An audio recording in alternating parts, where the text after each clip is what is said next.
Yo, people, welcome back to the Big Six, another weekend review show. Guys, I'm not gonna lie. I feel like some points need to be deducted tonight. Yes, I feel like some points have to be deducted. The chat will be asking, why are you late? Where have you been? Well, let me explain. First of all, SAEED television.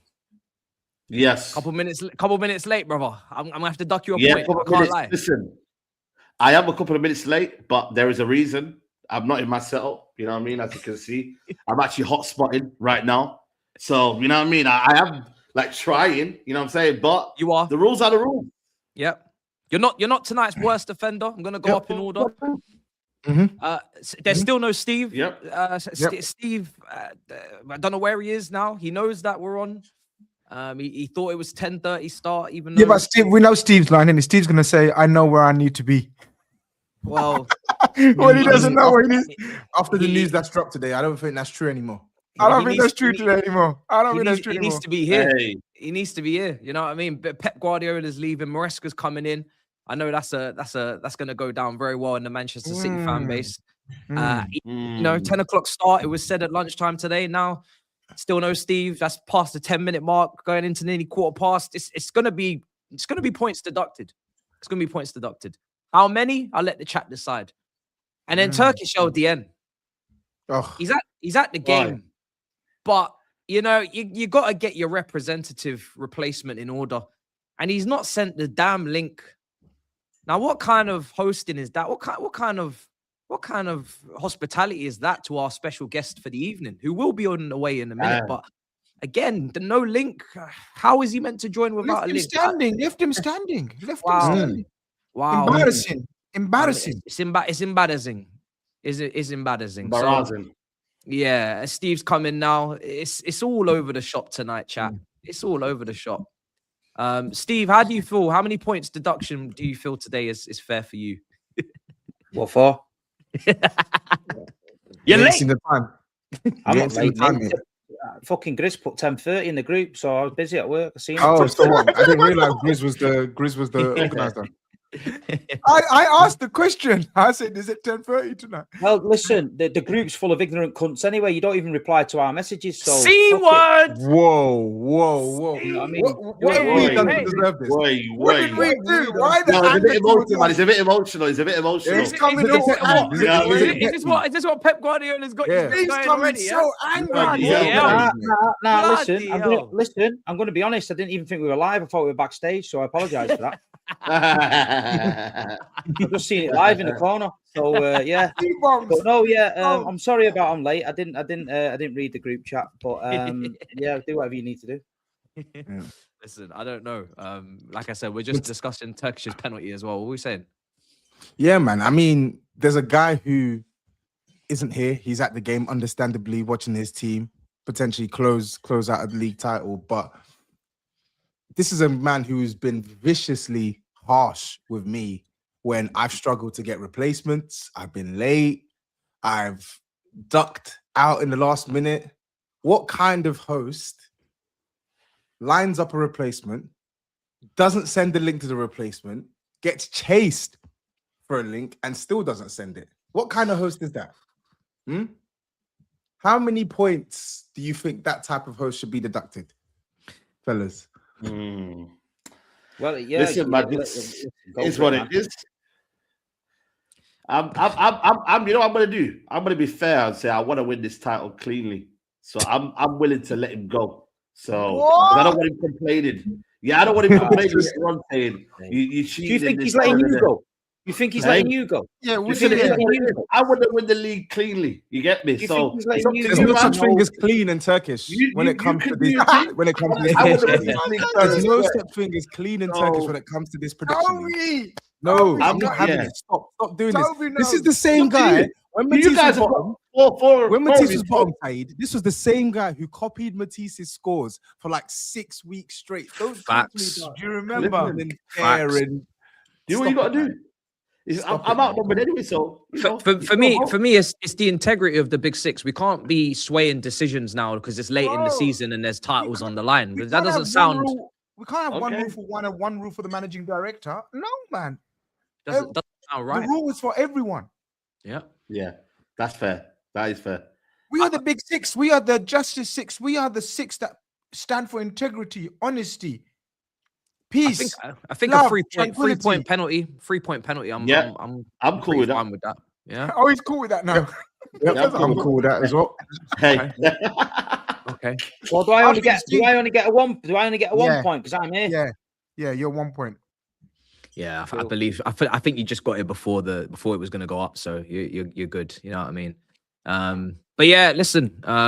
If Tottenham's got the link, let's get him in. But I think there's only one place to start, man. I really do. Obviously, And João Pedro's not in the World Cup squad. Nice. Oh, do you know what? Oh. Neymar is. Oh, wait, no, is that confirmed? News. Is that confirmed? Confirmed. Do you know what? I'm actually all right with that because that means my boy gets a rest for the summer. Course, I don't really care. I'll be real. I'm not a Brazilian, but we'll get to that. We'll get to that later on. But let's start with Manchester City, Steve. Man, let's start with Pep Guardiola because this is a GOAT legend. You know what I mean? This is a big name, big figure leaving the Premier League. Man, it's gonna be a mad situation seeing the dugout next season at Man City. How are you feeling? Initial reaction? Can we first confirm that did I not tell you guys weeks ago privately? Did I?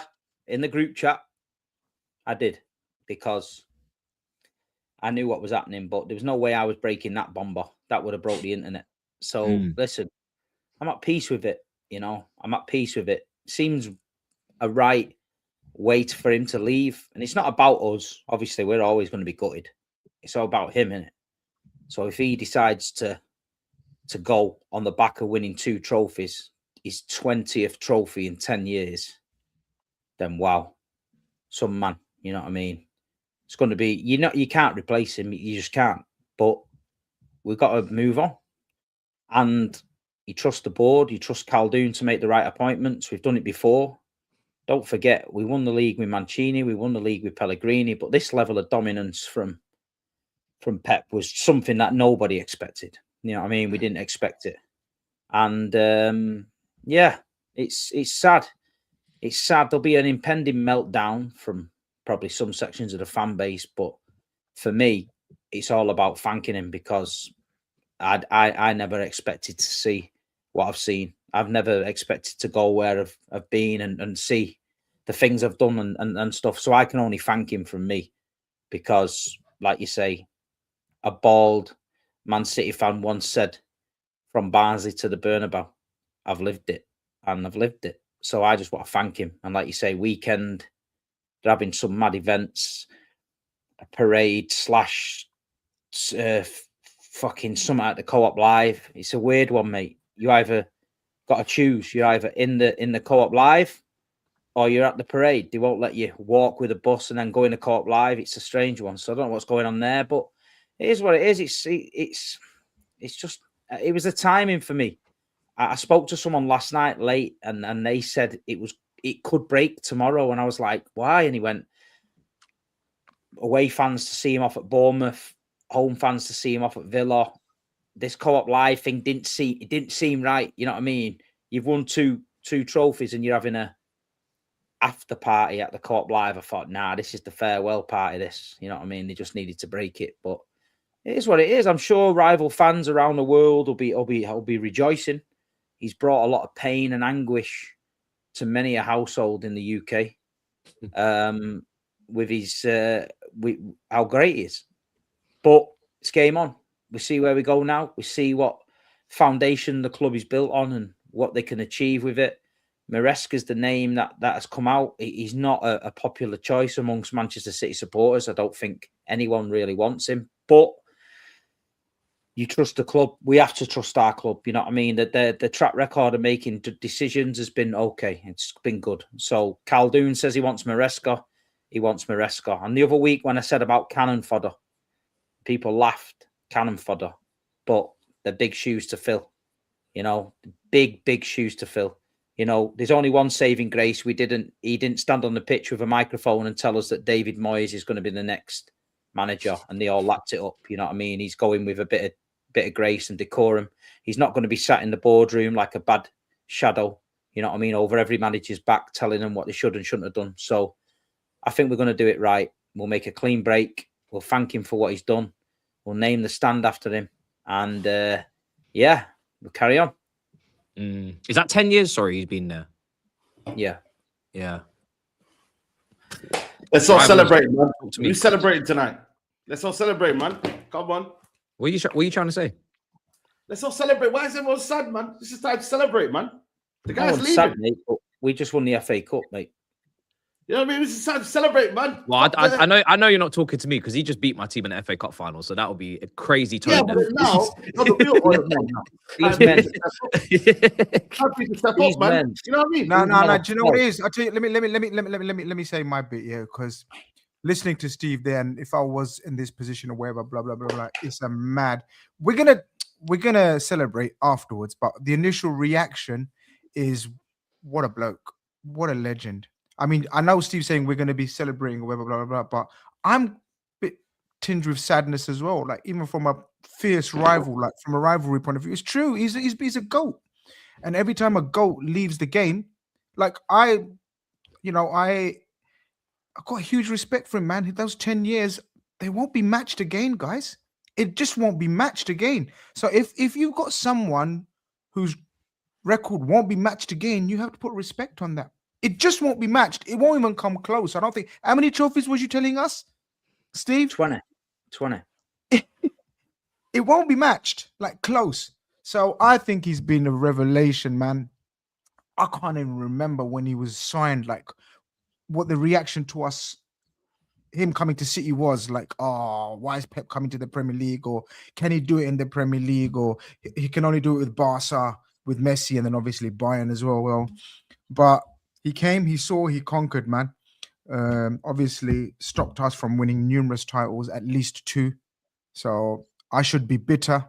I should be celebrating, like you said, SAEED. I should be all happy and jumping for joy. No more Pep. But I am tinged with sadness because I'm a football man. And he, very much like when Wenger came, changed the game. I think Pep came and changed the game as well. He changed the game, and you had every kid, every coach, every wannabe coach, every other team trying to play the Pep way from the back, tiki-taka. It became a thing. So, yeah, man. Kudos, hat off to Pep Guardiola, man.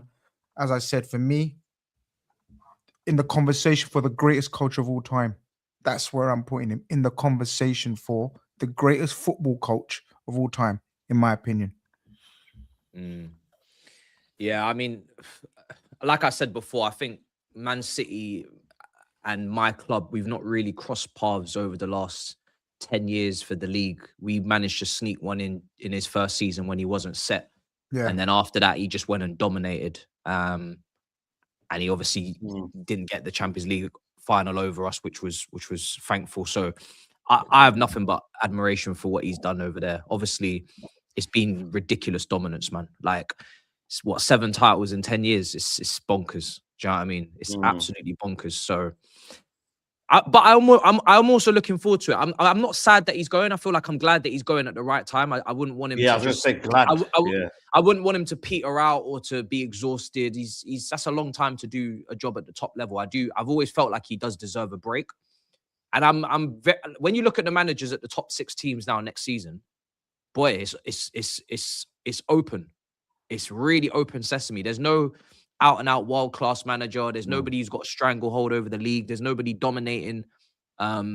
It's up for grabs, really, like, in terms of who is the best manager in the league. I know GRIZZ loves to ask the question.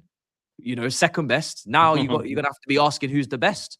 So, yeah, this is gonna be interesting, man. There's future plans in place somewhere down the line. This Maresca appointment's not full time for me. There's something going on somewhere. They did it with Pellegrini. They needed a stopgap.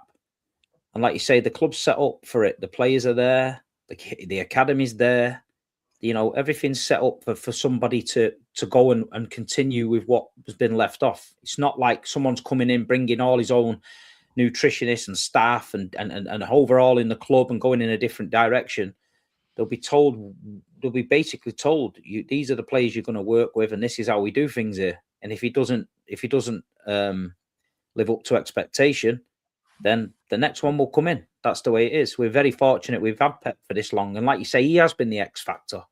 We know Man City teams over the past few years have not been quite good enough. But when you've got that X factor manager, you can get an extra 10, 15% out of players. You know what I mean? You look at the players he's worked with over his time that came in, and people said, oh, I'm not sure about him. I'm not sure about him. And under Pep, they ended up excelling. And then when they've left Manchester City to go on, they've not really done it anywhere else, you know?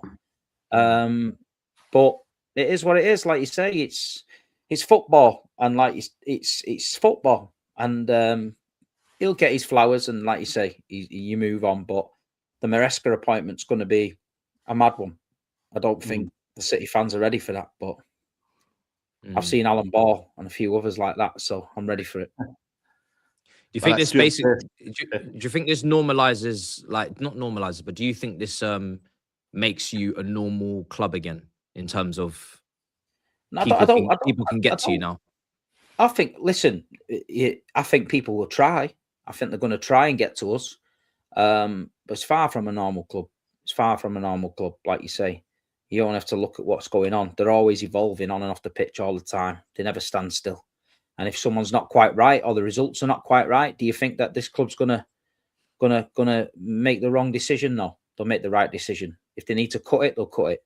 At the end of the day, Manchester City Football Club is one of the best jobs in world football. The manager came, he stayed 10 years. The players come, they stay 10 years. There's a reason for that. Players leave and say we shouldn't have left. They know. So it's a top job. So if it's a top manager becomes available, I like to think that we'll be in the running to get him. But we'll see. Listen, I'm not going to shit all over Maresca, but like you say, it's a tough one to follow. Yeah, it's going to be always big boots to fill, man, Steve. You know what I mean? You've got a guy who's won pretty much everything and giving you lot so many good years. Like my little brother's 22, so he's literally seen the best of the best. You know what I mean? So he's only known really success at Man City. So there's a lot of fans that are going to have to get used to this. But for me, as a Man United fan, I can't lie to you guys. I'm glad to see the back of him. For me, I'll respect him as a coach, as a human being as well. I think for me, that's the key thing I want to say about Guardiola. As a human being, top man. You know what I mean? What he stands for and everything about him, top man. But as a football coach, I can't lie. I speak for every United fan here. Maybe as every football fan in the Premier League. I am glad to see the back of him because he is a genius. He is a absolute juggernaut of a manager on what he's done. He's caused us so many problems, so many pains. And now it does become a level playing field because he is a genius. And as good as I think your structure is, you won't have a downfall like we did because I feel like you're better set up in the team, and the team that Pep Guardiola is leaving compared to the team that we left. Boy, the comparisons are night and day. But yeah, I think in terms of level playing field, definitely, man. Guardiola, what he's done, what he thinks of, he's just, bro, he lives and breathes football. So you're spot on, Saeed. The animal, he's an animal, he's a freak. In a nice way, guys. He's a freak and he loves and breathes football. And I can't do that, man. So thank you very much. And God bless. We now can all maybe have a chance, guys. You know what I mean? You're spot on. You're spot on. He's a freak. You're spot on. And it does. Like Steve's obviously talking about the structure and everything else. So we'll have plenty of time to talk about that over the summer. Yeah. And the next season, whatever. We'll discuss and we'll banter him about, okay, you're normal now. But it's true though, because Pep Guardiola was like the how do you put it? You know, the secret ingredient that no one else had. Like he was the X factor in coaches, like of the last decade. Simple as, like so many other teams tried it, whatever, blah, blah, blah. How many times did this guy, you know what I mean, change the team? Like I've said it before, the reason why Alex Ferguson, and this is me from an enemy rival point of saying he was the greatest coach ever, was the way he built 3 different teams during his reign and still dominated. And remember, we were discussing how Pep's done the same now. This is his 3rd team. And this is why I said if he wins it with this, obviously he's not now, but if he had won it That's why I said he would have surpassed Alex Ferguson, because in this time and day and age, it's a huge thing to do to keep players motivated, millionaires, big boys, rotation. His management has been on top. People talk about his coaching. When you're at this level, it's all about man management as well. And it's underrated with Pep Guardiola. You know, we think he's cold and he doesn't have this bond with players like a Klopp or someone or Arteta. He has. Pep does it in his own unique way, in a total different way. You're right, SAEED, though, man. It's like a we can breathe, man. Let's go. You know what I mean? It's like he gives renewed you. It's going out on 2 trophies. You can't knock him for it. 20 trophies in 10 years. A treble. Yeah. It's insane. He won 4 in a row. He got 100 points. So this is what I'm talking about. Anything unique that happened in this Premier League era, he's done it or broke it in 10 years, half the time of anybody else. But it is what it is.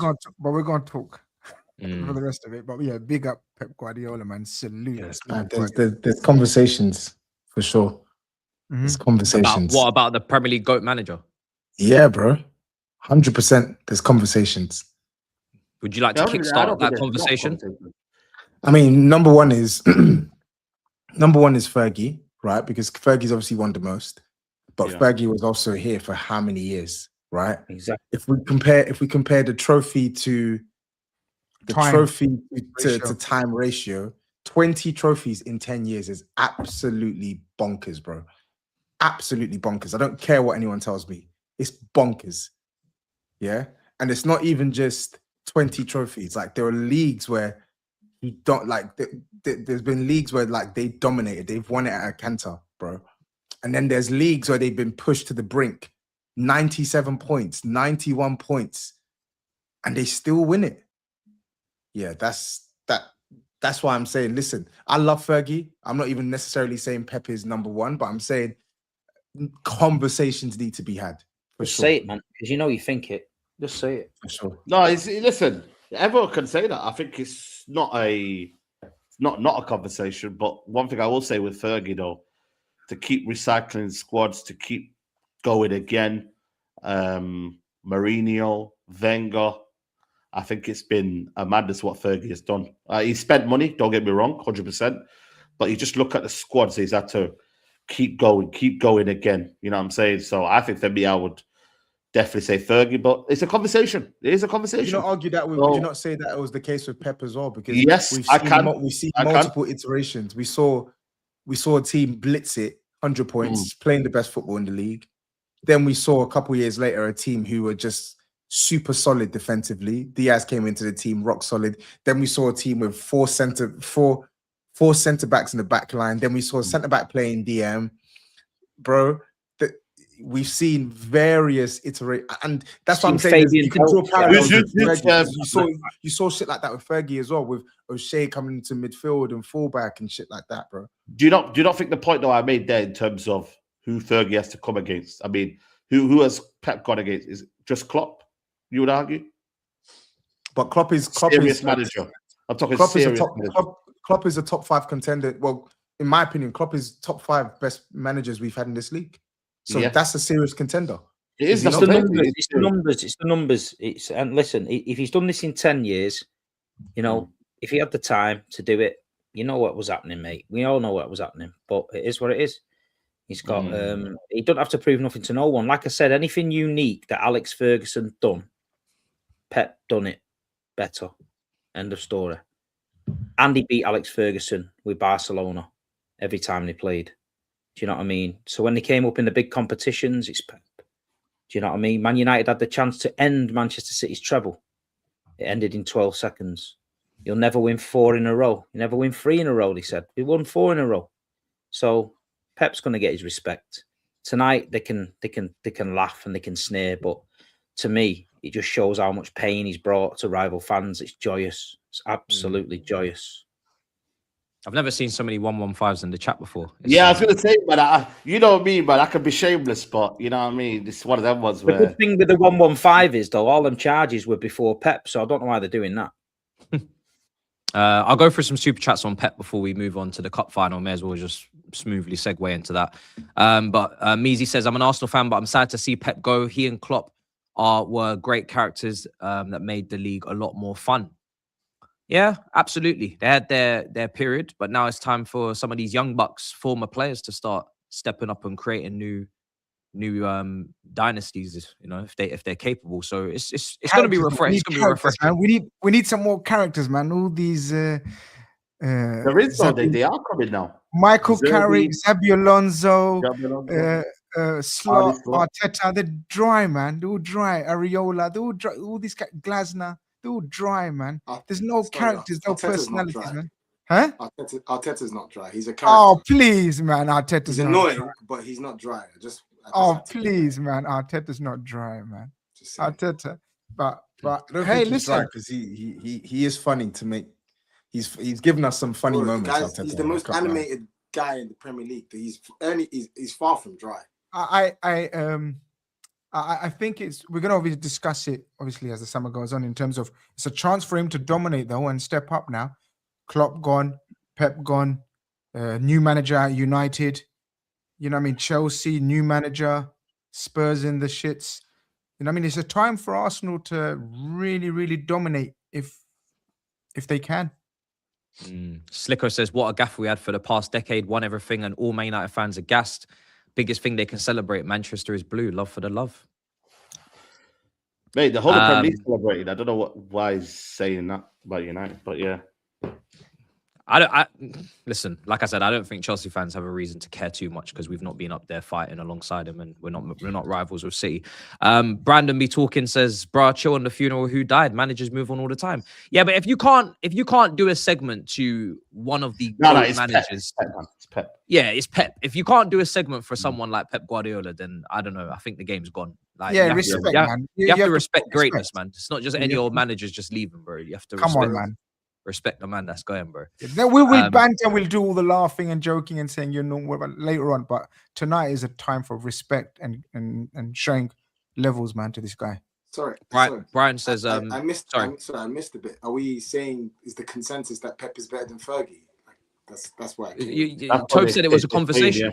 Said it was a conversation. Okay. Fair. What's your view? What are you saying?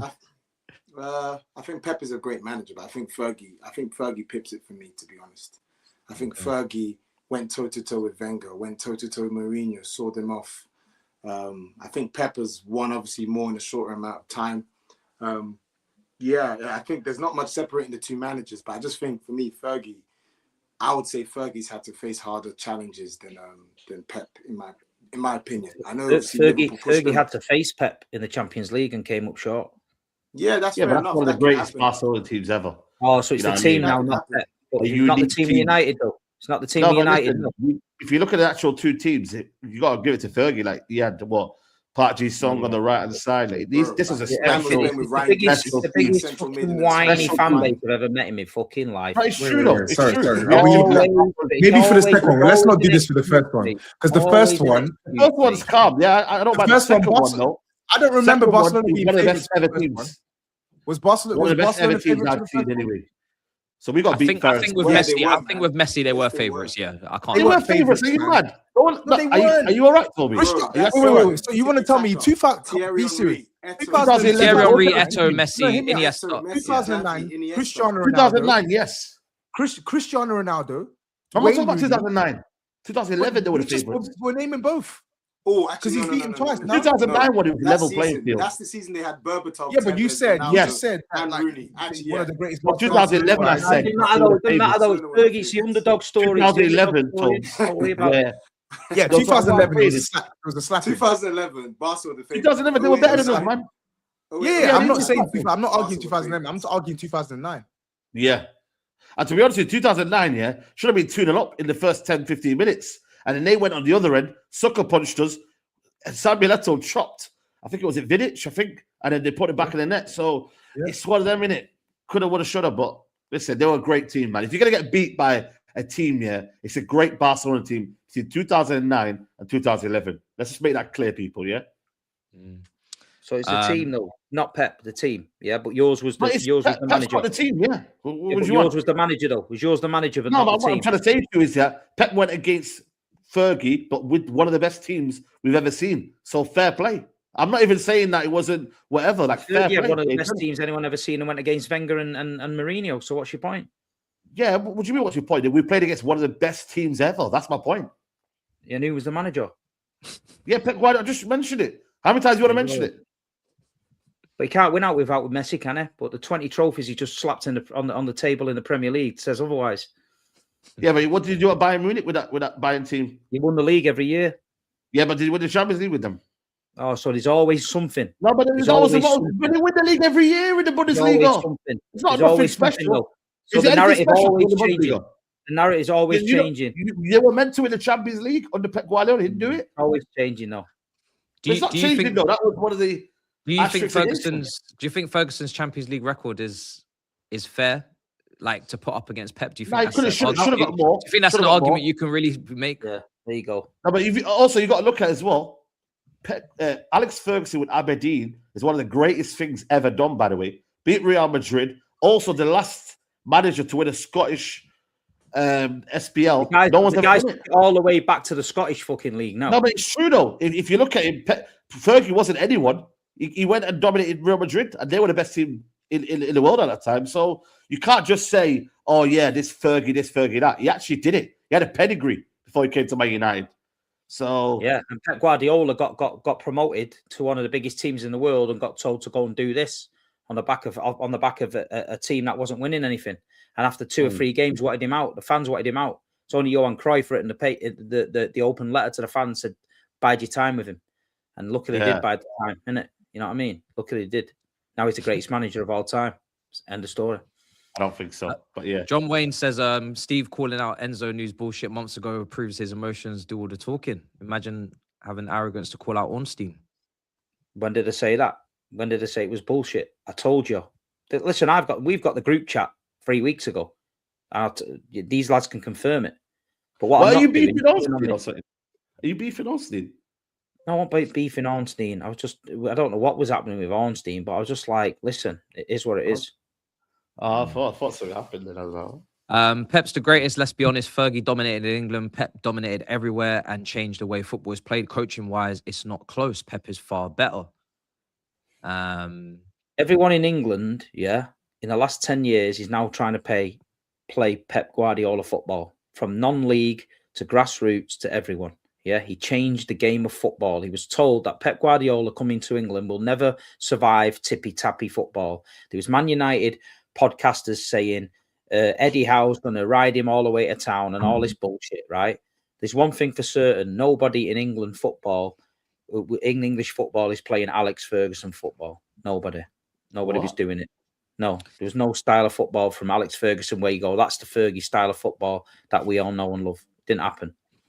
So you can hate on Pep all you want. You can change the narrative. You can talk about Fergie all you want. But the sad reality is that football changes and things happen. Man United, when I was a kid, were fucking mint. Now they're shit. This week, we've had to... The best thing about being a Man United fan has been the Youth Cup final against Man City where they got fucking blammed, and that Bruno Fernandes is going to equal the assist record. Have some fucking shame in how far you and your football team have fell. I'm not going to lie. I'm with Steve there. Yeah. The Bruno chat. How's this gone to Bruno? The Bruno chat has been Bruno done here. Like the Bruno stuff. What's Bruno done to Guardiola? How's he done it? The press I've seen on Bruno, it's like you guys. You're all right, Steve. You're all right. I know you're emotional, but you're all right, bro. Fine. Lord Roughness says some people sound scared to say Pep's better than Fergie. I ain't scared. It's not even close. Pep is the GOAT, period. Marcus says F City, but let's be honest, Pep is a legend, best manager ever, and a great human being off the pitch. Not saying I'll miss him, but nothing but love and respect. All right, let me see. Let's just get through the Pep ones. 115 May before Pep, but City were enabled by those wrongdoings to support Pep to enable him to win. Why can't Pep do this with a club like Everton or Aston Villa? Maybe he can now. Maybe that's his next move. That will not be his next move. Someone was asking, does he go Serie A? Does he go national team? Does he take a break? Personally, I think a year break would make more sense. But obviously, World Cup, maybe a national team, some vacancies will be available. I don't know. Let's see. But I think he definitely deserves a year off, man. I don't remember if he had a year off between the Bayern and the City one. I'm assuming. Yeah, he he must did. No, he's going to have time off, but he's too young. He's too young to call it a day, No. I'd say. He's definitely, and I don't know what you guys think, but I don't think international football is for him. He's a passionate day-to-day coaching players every day, you know. I don't know if he can meet up international world stars every 2-3 months, have them for a couple of days. That's not Pep for anyway, I think anyway, but let's see. Where could he go though? Where do you reckon, guys? Like Serie A, surely, right? I don't know. I don't know why he he'd want to go to that dead league. I'll be Yeah, real. the league is that league's that's What about in terms of legacy and conquering all? Spain, Germany, England, Italy. What his dream to manage Brazil? I thought his dream was to manage Brazil. But obviously Ancelotti's there now. Yeah, international's next for him. I think he's conquered club level, man. Like the guy's done everything. I can't see him doing international yet, man. I think there's one more country to conquer in terms of but football. He's done Germany. Italy, honestly. Nah, because the Italian clubs won't give him the resources that he would want. Yeah, but I don't think he wants to. But that's, I think, the only thing left in his legacy is to get rid of that notion about he needs billions to spend. Do you understand? So I'm just, obviously we're just spoofing and guessing here, but I'm saying that would be for him to go absolute clear of everything and everyone would be to go to Serie A with normal money, like not fucking Man City or PSG levels of money, and go and win the league in Italy as well, because that would be goated. Revive a team like Juve, for example, the old lady, the biggest club, you know, or one of the biggest clubs in Italy. Imagine that, something like that. Frankie says Pep is one of the few managers who can deliver results after being backed. How much as Man United spent post Fergie and still have nothing to show for it? Let's just end the backed scenario, because there's far more teams in this Premier League that have spent a lot of money. Yeah, a lot of money. If it was just about the money, why are these other teams not doing it? So that is absolute bullshit. It's bullshit. And if you divide the money Pep spent into trophies, it's money well spent. There's not a single one of you that wouldn't stand there with what he spent and what he's brought to the table and say, that is how you spend money and that is how you get a reward for it. Simple as that. Do not throw shit at Manchester City because your own football club's dealings are poor and you've blown money on shit. Just because we don't blow our money on shit doesn't make it a problem. So people need to cope more, relax, and try and beat us now Pep's not here. Simple, isn't it? Last few before we move on to the final.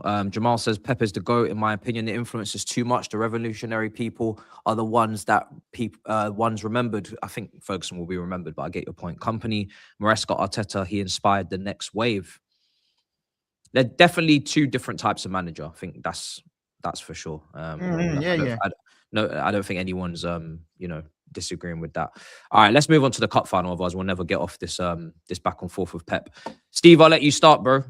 With the cup final, obviously we were there. You guys won. Semenyo, incredible finish. But yeah, talk to me. What's your feelings after the FA Cup win? It was just one of them for me. We just needed to win it. It's the fourth final in a row. That's another thing Pep must have bought.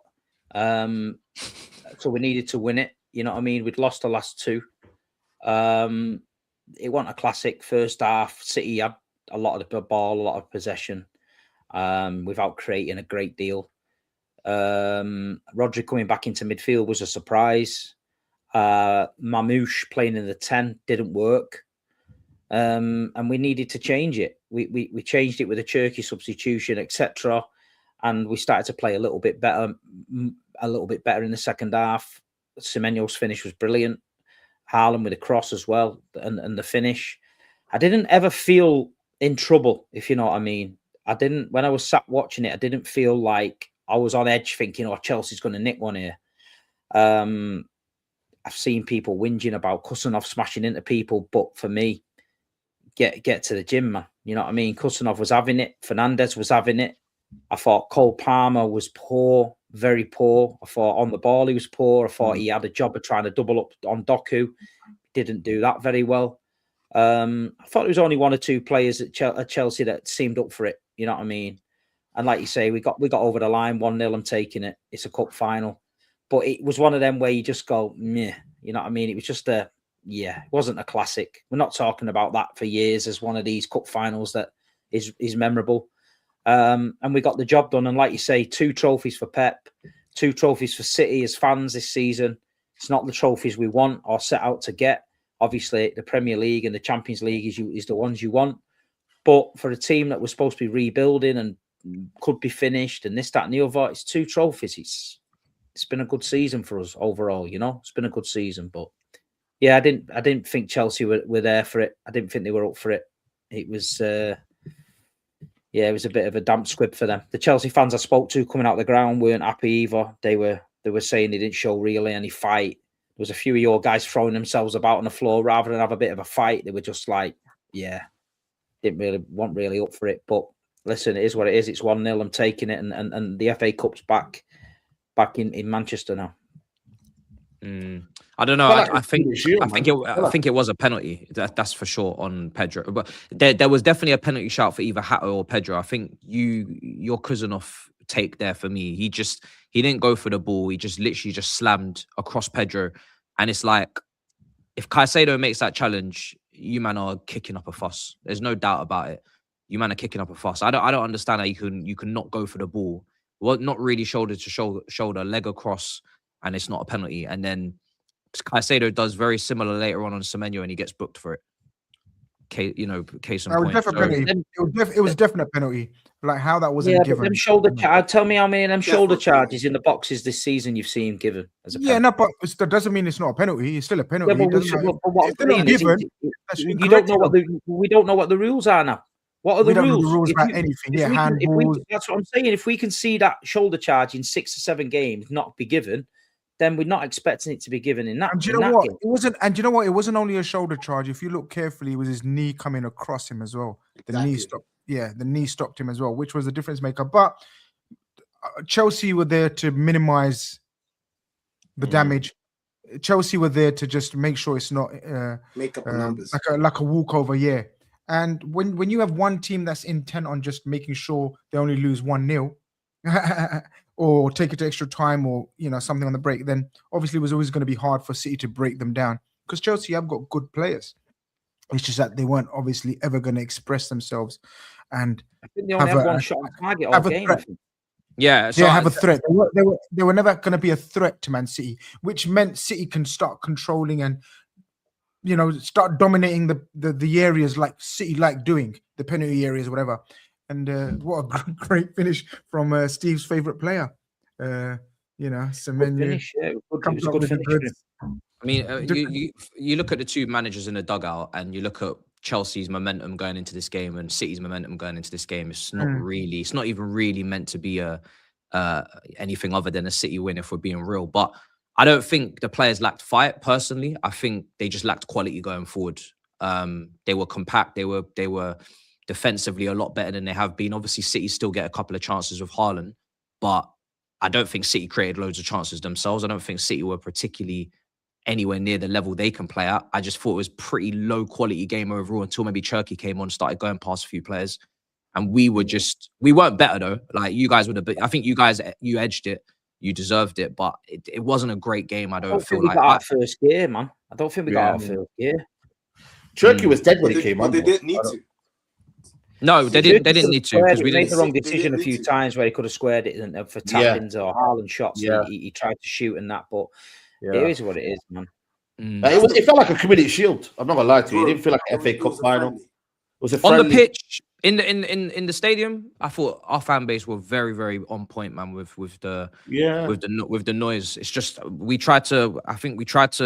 We knew we needed this a lot more than City. Let's be honest. City, they want the cup double for Pep, whatnot, but we needed it to get into Europe. We needed it for something to salvage from the season. So I think the fans turned up and they were singing throughout the game until Semenyo goal went in and kind of like killed the vibe. But yeah, the players, Gusto wing back, Cucurella wing back, it's not very inspiring on the ball. You're not going to take on your man and go past them. Isn't Cucurella naturally a wing back? Like, Nah, he's not. He's not. He's a left back that we sometimes throw into the box for headers and because he does get a goal here and there. But if we're talking about like actual wing play and we're talking about ball carrying, athleticism, crossing, he's not an expansive like wing back for me. He's a left back. You know, that's how I see him. So like we had Marcus Alonso who's a yeah, Cole was good. He's come back from injury very well. Yeah. He impressed me. He's vying for an England spot, I think. Very well. Yeah. I was asked about João Pedro in a super chat there. I'm not bothered that he's not going with Brazil. Obviously, I think he deserves it. I'm shocked that he's not going because I think he's been Brazil's best forward across the major leagues this season. But I don't really give a damn because he's been better than Vinicius. Well, I'm talking about as a striker. I'm talking about as a striker. Is he even better than Igor Thiago? He's been a better footballer. He's been a better footballer than Igor Thiago. I agree. But I mean, I want if you guys want to do Igor Thiago prop now, that's your business. We all know the content coming out soon. You know what, Steve? We all know. That's what I'm saying. I want the prop. I want the prop from Set Man. He's not had a better season than Igor Thiago. How many penalties? I don't know how. Okay, this is mad. Pedro scored 15 Premier League goals, no penalties. He's definitely got more assists than Igor Thiago, and we all know he's a damn better footballer than Igor Thiago. So now let's go through Igor Thiago's stats, and we go through how many penalties he scored, and then we go through the footballer and the chance creation. And you guys really sit there hand on heart and try and tell me that Igor Thiago's been better than Pedro this season. By the way, in the Chelsea team that's played with 10 men numerous times. Like I said, I don't care because I'm actually happy he gets a break over the summer. I don't want my players get injured, but it's disingenuous. It's disingenuous. 100%. And this is the thing. Chelsea players always get graded on some crazy spectrum on this show when it comes to. It's mad though. The Neymar story is mad though because we literally discussed it a couple of weeks ago. Do you remember? Neymar One more dance. Come on, man. Toby. This is for us, Toby, man. This is for us. This is a victory for football. Come on. You better perform, bro. You better perform. Come on. He ain't gonna perform. Man. We needed this, bro. My boy. You get me? We needed this, man. Listen, it's harsh on João Pedro, but yo, man, it had to be a spot for Neymar, man. Had to be a spot for Neymar. You couldn't have the World Cup, man. So many players injured, missing. What are we gonna watch, man? Like Lamine Yamal's missing already 3 games, apparently. You know, we've got to have something to look forward to. And Neymar, I'm sorry, but he's got that bit of magic to come off the bench and do something. So I'm ready to watch that. Then dead ballers that run around and do nothing, bro. He might even do more than Vinicius. Yeah, actually, Neymar's done more than Vinicius. So who knows, man? But I'm gassed. I'm gassed that he's in the squad, man. It's gonna be interesting. But yeah. By the way, I just want to go back to Chelsea though. Yeah, go on. The football's a humbler, Matisse, because go on, land it. Go on. No, I'm gonna land it because you were saying, we're in this trophy, we're in that trophy. You know what I mean? You lot are out the trophies and that, but are you saying now trophies is us this season? Are we not got any trophies this season? So you are in the same boat, if not worse than Man United now. So the joke's on you, my friend. Yeah, you're finishing maybe 10th, maybe 1 game a week as well next season. 1 game a week. So, you know what I mean? I'm going to give you the manual on how to keep yourself busy and whatever, and then let you know what I've been getting up to this year. You know what I mean? As 1 game a week. So the joke's on you now. You may have a good manager, Xabi Alonso, but listen, you got blue coal there, so you don't know what's going to happen, really, is there? But it's funny how I said to you, I'll wait until the end of the season to have the last laugh. And I have the last laugh, and you lot are bombed 7 finals. You know what? Are you serial bottlers? Like, seriously. Like, you talk to Tottenham about bottlers, but are you bottlers? Because how many finals? Reece James, how many finals? What's going on? Can't just allow this Chelsea team that spent a lot of money, by the way. We talk about money being spent. How much have they spent? Not won a domestic trophy in 2017. We're just going to be like, okay, it's all good. We're just going to allow it. Said it's still good, so I don't think anybody's allowing it. Our fan base is very vocal. 007 is saying in the chat. That's crazy. I haven't heard that joke in a while. So I just find it very interesting. And now you've got nothing to say. I don't want to hear no copium. I don't want to hear no, you want to talk about Man United? No, none of that deflecting. Your team has failed. You're in the mud. Yeah, cool. You got Xabi Alonso, but your team for the players that you've got, the talent. I'm sorry, guys. They've still got talent in their squad. Caicedo, Palmer, João Pedro, Enzo Fernandez. It's not a shabby team, this. And that's what they're serving. It's mad. It's mad. It's mad in the dunya. They say it's mad in the dunya. It's mad in the dunya. Yeah. No, it's mad. Congratulations. Congratulations. You don't congratulate me. I just got to tell you that. No, I'm congratulating you. I'm happy for you. Like I said, I've always been happy for you where you are in the Premier League. I hope you keep going higher and higher next season with Carrick at the helm. So I'm looking forward to it. I'm looking forward to watching you reclaim your city. You know what I'm saying? Here we go now. Here we go. Here we go. You've never got any chat. You've never got any chat for Steve anymore, which I find interesting. Do you know what I mean? You want to come down. You want to come down south. You want to come down south with the rest of the Peckham Reds and chat to me about things, but your own city. You're moving house. You're moving house soon. You're moving out of Manchester. So it's just a deflection. It's just the facts. It's just the facts. You were always part of City have done a cup double. City won at the weekend. Are you happy? Yeah. Does that make you feel good? Are you happy? This is a Chelsea. No, I'm not happy. I'm not happy, but you seem very happy. So I'm not happy, but I'm just telling you that. No, but the thing is, you were telling me, look, I'm in this nice penthouse, I'm chilling, I'm relaxing, and now I've seen you in the hood, and that is the lifestyle. I've seen you that in the lifestyle. I'm like, what's going on? So really and truly, you were telling me you were doing this. We're in this final. We've got things to look forward to, and I'm just saying, what is it? What in the end did you achieve? No, I'm glad. I'm glad you're out of the mud now. I'm glad. I wish. I'm not saying we're out of the mud, but you were never out of the mud. You're out. You're out. You made it clear that you were out of the mud, but you're not. Where are you? Are you in the mud then with me? Well, I'm just saying, Chelsea Football Club. Stop deflecting. Chelsea Football Club right now. What you have seen right there. That's it. That's you lot. Failure. So no, it's big. For this idea that you're projecting this energy, like nothing. You've got nothing now. Yeah. No, it is embarrassing. I can't lie. It's nearly a decade without a league, a decade without domestic cup. It's bonkers, bro. It's only the European and global success that is keeping us afloat. So, but Xabi Alonso is here. Let's see. Let's see. I mean, before I move on, what's you guys' thoughts and feelings about that? Particularly GRIZZ, because I don't want to talk Salah too soon, but that's your former player right there. That's Xabi Alonso. He's sitting in my dugout. You guys know that I was never sort of in his camp, like in terms of for Liverpool.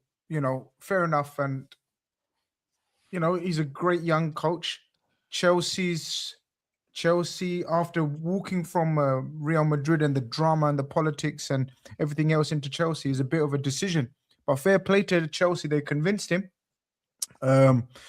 Romano's come out today and stopped all this chat about he rejected us. He didn't. We didn't go in for him. Chelsea didn't beat him to us. We didn't go for him this time round.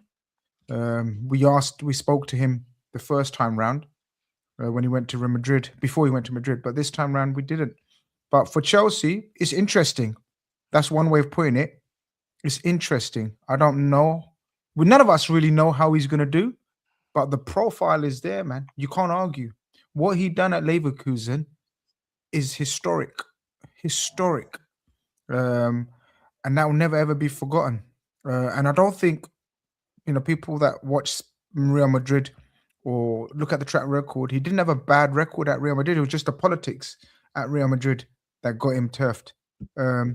Let's hope, for his sake, Blue Co and Co can sort out the structure for him and give him the free reins, or a similar amount of free reins that he wants to really express himself, because he's a bloody good coach.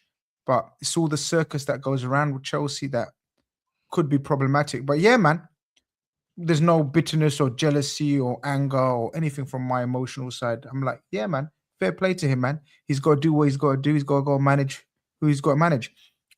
I'm convinced if he went for him, he would come to us, but we didn't go for him for whatever reason. Whether we sink or swim because of that decision, only time will tell. But yeah, as Chelsea fans, you should be excited, 100%. Yeah, I'm hopeful with him, but everything around him still needs to be on point, and that's what they need to prove. Because I like the appointment. I think the appointment's fantastic. I don't think you could have really got better. In our current state, like SAEED said, we're in a sorry state. So to get Xabi Alonso, I'm pretty shocked, to be honest. I didn't think we get him. You know, he's won trophies, he's managed at big clubs, he's been around the block as a player under different top managers. He knows what a football club should look like inside out. Now they have to listen to him, because really he's the most intelligent man in the room now. He's the only one that's actually been there, done it, and has the t-shirt. So there's no point bringing in a guy like that and then not listening to him and giving him what he needs. I'm glad the coaching staff that he wants is coming in. I think that's a start. But there's still so much more to do, man, because, you know, the recruitment in the summer needs to match the manager now. And you need to try and get the best that you can possibly get. There's obviously going to be like financial restrictions. I don't know what European competition we're going to be in next season. We have to see the last 2 games. But if you don't get behind this guy and get it right, you're cooked, because you're not going to get better than this, especially with the managers that we're seeing right now. That's the problem. That's why I'm not, you know, that's why I'm not out here, you know, tap dancing and going crazy with the tweeting. I'm giving credit for the appointment, and that's about it, because they still have so much work to do. So much work to do. Because this the issue. The thing is, I'm not saying, like, I ain't gonna talk bad on Chelsea with tomorrow's game looming, right? But we have to talk real with Chelsea, and the real is the good managers get hindered, and the bad managers, they drown.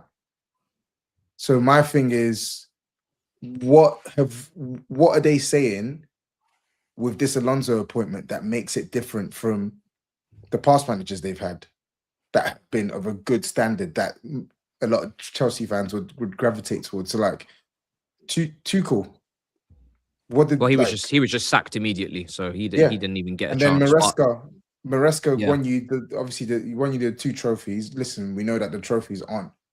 Well, the Club World Cup is a major. You know what I mean. The Club World Cup is more prestigious than the other European trophy that you won when you look at your squad compared to the rest. But what did they give him? They started off with João Pedro and a few others, and then it ends with Garnacho and filling the team with more 20-year-olds and stuff like that. Like, who's to say that pattern changes with Alonso? It has to. It literally has to. But What evidence do we have that it's going to? There is no evidence. Yeah, there's no evidence. There is no evidence. I think there's some evidence, because What's Alonso, the evidence? he got sacked by Real Madrid, right? But he's still a in-demand manager. He's still a highly rated manager. Like, he's a guy who probably, if he waits a season, he could probably get the Liverpool job if and when Slot gets sacked. So why would he, at the peak of his powers, decide to go and join Bluco? Because it's Chelsea. No.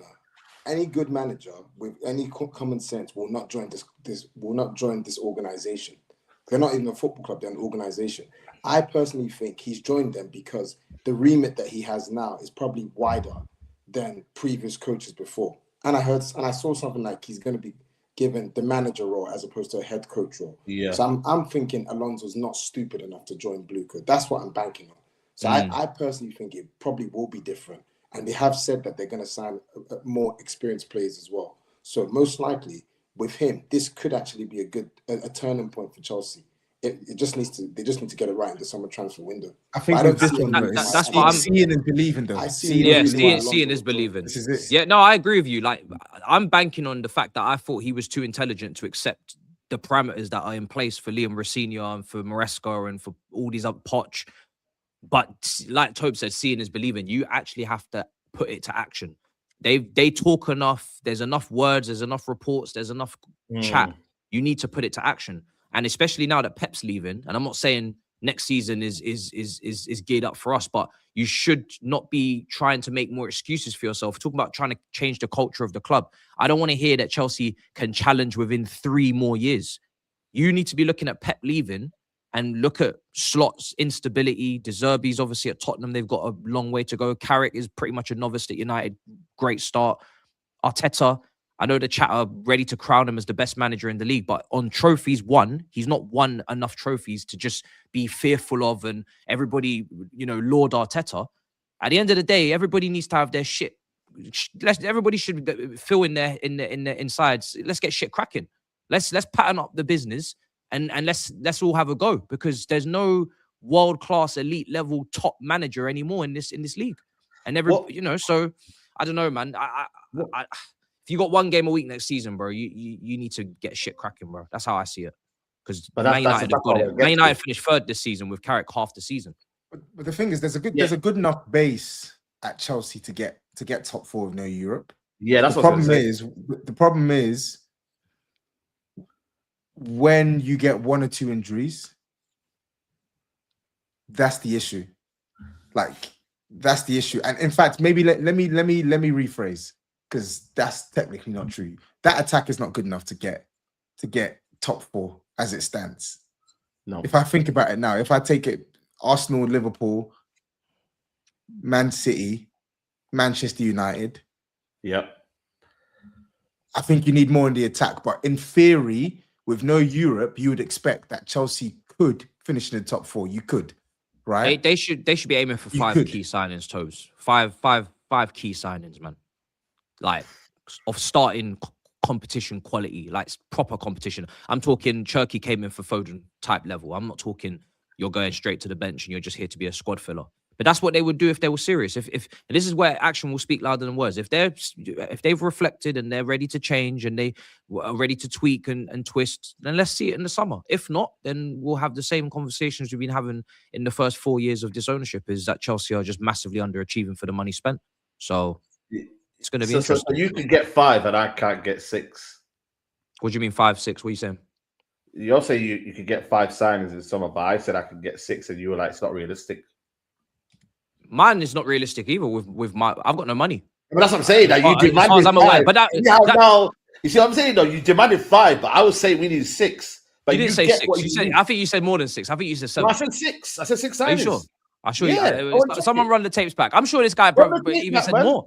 Did you not need? You said like you need 7 or 8 players. No. I'm pretty sure. No, I said 6. You sure? Go and check it. And you've just said now 5 starters. So I said the same thing. We both need quality. And you are right, though. You do need quality. Players that are going to come into the team. So it's got to be done. Let's see.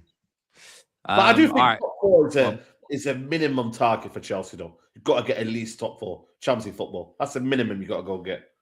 Minimum that and a cup double. Look at this. Look what you made the chat do, man.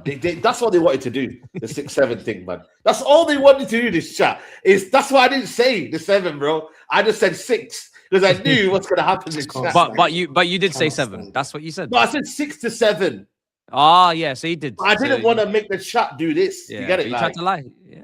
I'm not saying I'm lying, but for the benefit of for the comment section, I didn't want to say it. For the community. For the community. Mubs TV saying Matisse has been chatting about Man United for only playing 1 game a week, only for their 2 billion squad to be doing that next season. Yeah, it's disgusting, bro. But my only saving grace, that shameless as it is, we won't be getting knocked out of the cup in the first round in both cups. So we will have more games than you. We will have more games than you. I assure you. No football club actually in the history of English football will ever play less games than you guys have played. That's just a fact. Even the teams in the St. Johnston Paint Trophy and their playoffs, mad. They will all play more games than you've played. So I don't mean to be rude, but I'm just telling you what the facts are. You can go and find me another, go and find me another professional team with full-time employees that are not part-time plumbers and tell me if they played any less games than you lot. And if you can do that, then we can talk. But you have to go and find that information because it's not true. Saeed? I blame Ruben Amorim, so it is what it is. Oh, but yeah, man. Listen, it's embarrassing. Trust me. No one's more embarrassed than me, bro. The thing is, though, you can say that, yeah, but then your finals is embarrassing even more, though. Like to go to the final 7 times and lose, that is embarrassing. Oh yeah, bro. Trust. It's disgusting, you know what I mean? bro. We took 2 FA Cups off you, by the way. Like that's embarrassing, though. Bro, trust me. Yeah. Trust me, bro. Yeah. It's bad. It's disgusting. I actually don't even know how we've managed that. Law of averages shouldn't even allow that to happen. I do think a couple of them. Crazy. Yeah, I do think a couple of them are a bit dodgy, the Lukaku offside, Liverpool and whatnot. But like I said, that shouldn't run. Grizz knows, man. He knows what happened that Oh no, day. shit, bro. Sam says, guys, the time you were in South Africa, who picked Orlando Pirates as their team? I know Matt picked Kaiser Chiefs. I'm not sure, Bro. No one could get an Orlando Pirates shirt anywhere, so no one actually chose them, did they? Do you remember? We're trying to find a shirt and they were swapping shirts at Summit, and everyone was saying they didn't have them. So Why couldn't nobody. why can't we find the Orlando Pirates shirt again? They were swapping shirts from the old one to the new one, apparently. So Yeah. none of the shops had them in. Oh, they had him in stock. Yeah, the Sundowns, man. The one time I picked the best team, I thought, let me be a glory hunter. And they've not won the league. First time in a while. And the South Africans are regularly saying, yo, I blame you. You call me the jinx. You call me the jinx. Yo, I'm sorry, guys. That's crazy, bro. That's crazy, man. Yeah, boy says midday live. Don talking biggest bag of bull. Don and Matt with their delusional standards based on Don Roman era. Chelsea are a bimbo who has been dumped by their sugar daddy, but they're still maxing out the credit cards. Oh boy, I'd rather demand what I think is accountable to the money spent than not demand it. Like I said, if we were a humble little club just spending pocket change here and there, and we, then I would fall in line. But I think when you spend 2 billion, you absolutely should be up there challenging for all major honors. Pep, just Pep on the super chat. That's it. Simple as that. Now the man never be in PC. SAEED, good rest. He's gone. Don't let the door hit you on the way out. Pep may it signal the demise of the club. Says Ace Holden. Damn. Kind of just ruthless. This one is an interesting one, and I'll just ask it because the manager stuff was kind of going on before. Now that Arteta's basically won the league, would any member of the panel have him as their club manager? Ignore the rivalries and do the strictly based on his managerial abilities. Big up the panel. He's not won the league yet. Well, if Tosin said it, then yeah, big up Tosin. So I'll be honest, I wouldn't take him. And I'm not even trolling. I just don't think he's of the level, or hasn't shown he's of the level yet for everybody to be like praying for him to come to their club. He's not like I agree. A world-class elite level manager, and he's going to win the league in my opinion, but I'm fine with Xabi Alonso going up against him. I'm sure, other people on the panel, if they had managers that they're happy with, would be fine going up against Arteta if their recruitment was on point. This is not Pep. This is not Mourinho. This is not Ancelotti. He's not Enrique. He's not that level of manager. That's just me being honest. I agree. You can respect him, but I just don't think his football is going to be one where it revolutionizes the game. You know what I mean? People talk about respect with Arteta. This is something I go against fellow Arsenal fans with. Respect is earned when you win stuff. Arsenal fans have an issue. They confuse progress with success. Arteta deserves credit for the progress that the club has gone through. He's taken us from the mud. Thank you. You've done well in that respect. But I'm not going to give you any respect because I've seen Arsene Wenger give us invincibles. I've seen Arsene Wenger take Flamini, Senderos, Flamini left back, send that team to the Champions League final. And with the backing you've had, the support you've had, the ridiculous tribalism from our fans that treat him like he's this god, you need to win something for me to start saying give him respect. So that's why I'm saying win the league first, prove you are the guy to take us places, and then I think too many fans want to give this guy flowers. He's not an elite manager. He's actually a good manager, but he's not a great manager. He's nowhere near the level that some people try to prop him up to be. So I think, even respect to that super chat, let's just let him win stuff. Let me even see what he does against PSG in the Champions League final, and then let's go from there.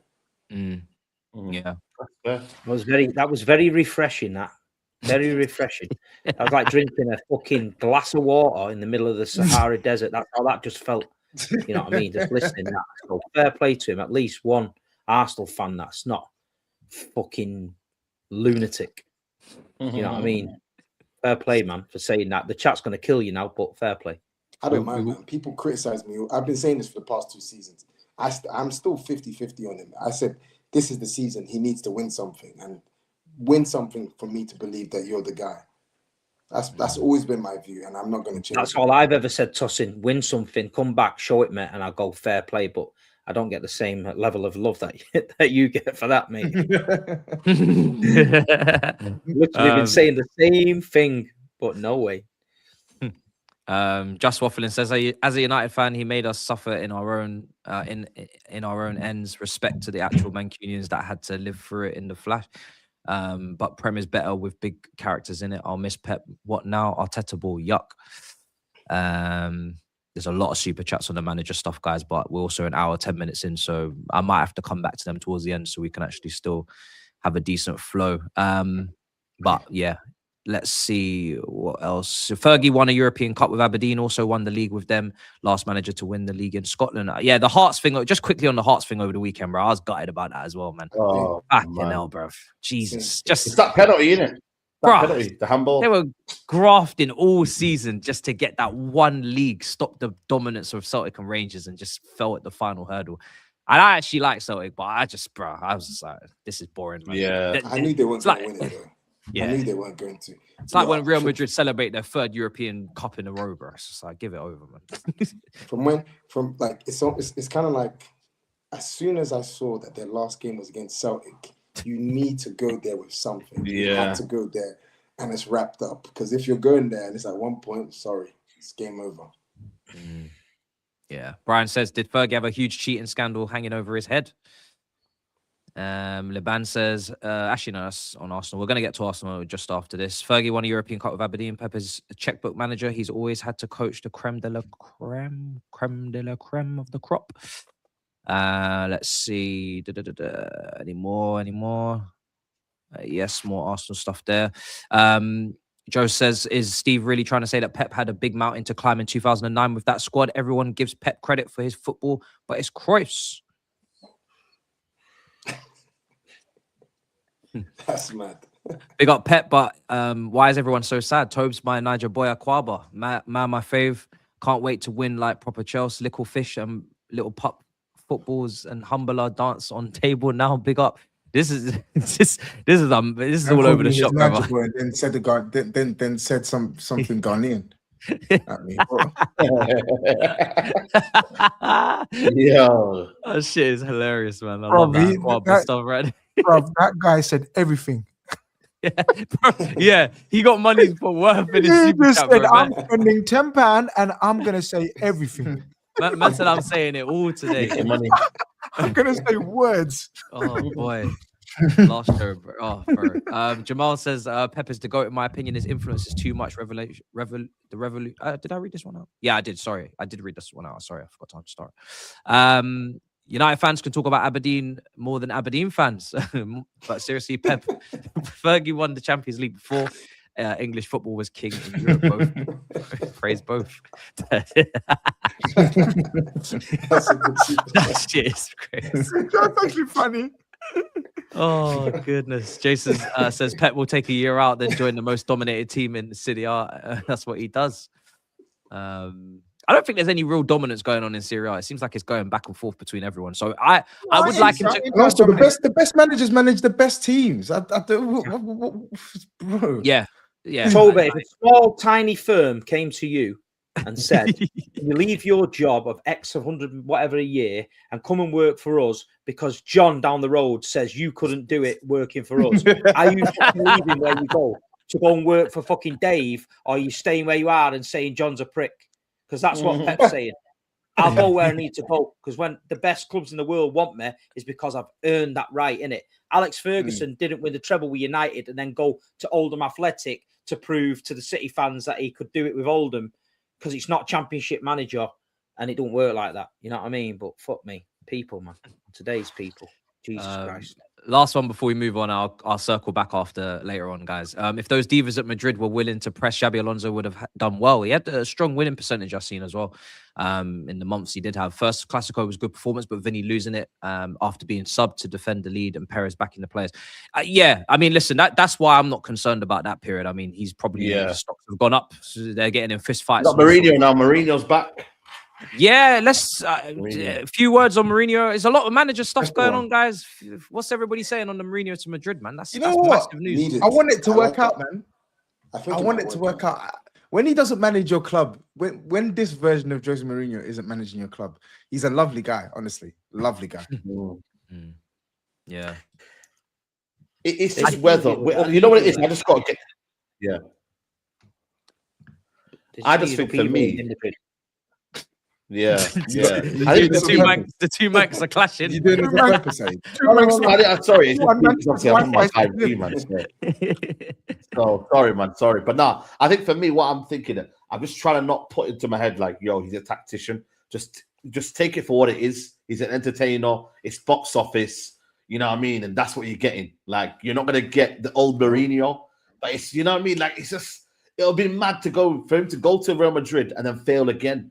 You know what I mean? Then it's like, how much more can we squeeze out the carton of like, yo, Mourinho's still one of the best managers in the world ever. You know what I mean? Like, I'm just not sure. Think he's taken this? Why do we think he's taken this? Like, it is a weird choice. Like, you don't say. Bro, it's Real Madrid. He has to take it. It's Real Madrid, biggest club in the world. Yeah. I was just gonna say it's Hala Madrid, you know, but it's a strange time especially with all the power struggles there. Mbappe like getting booed. Yeah, Vinicius. You know, like it's a perfect move. They want a manager with a bit of respect at what he's done in the game. No disrespect. That Xabi Alonso is a relative rookie when he came in.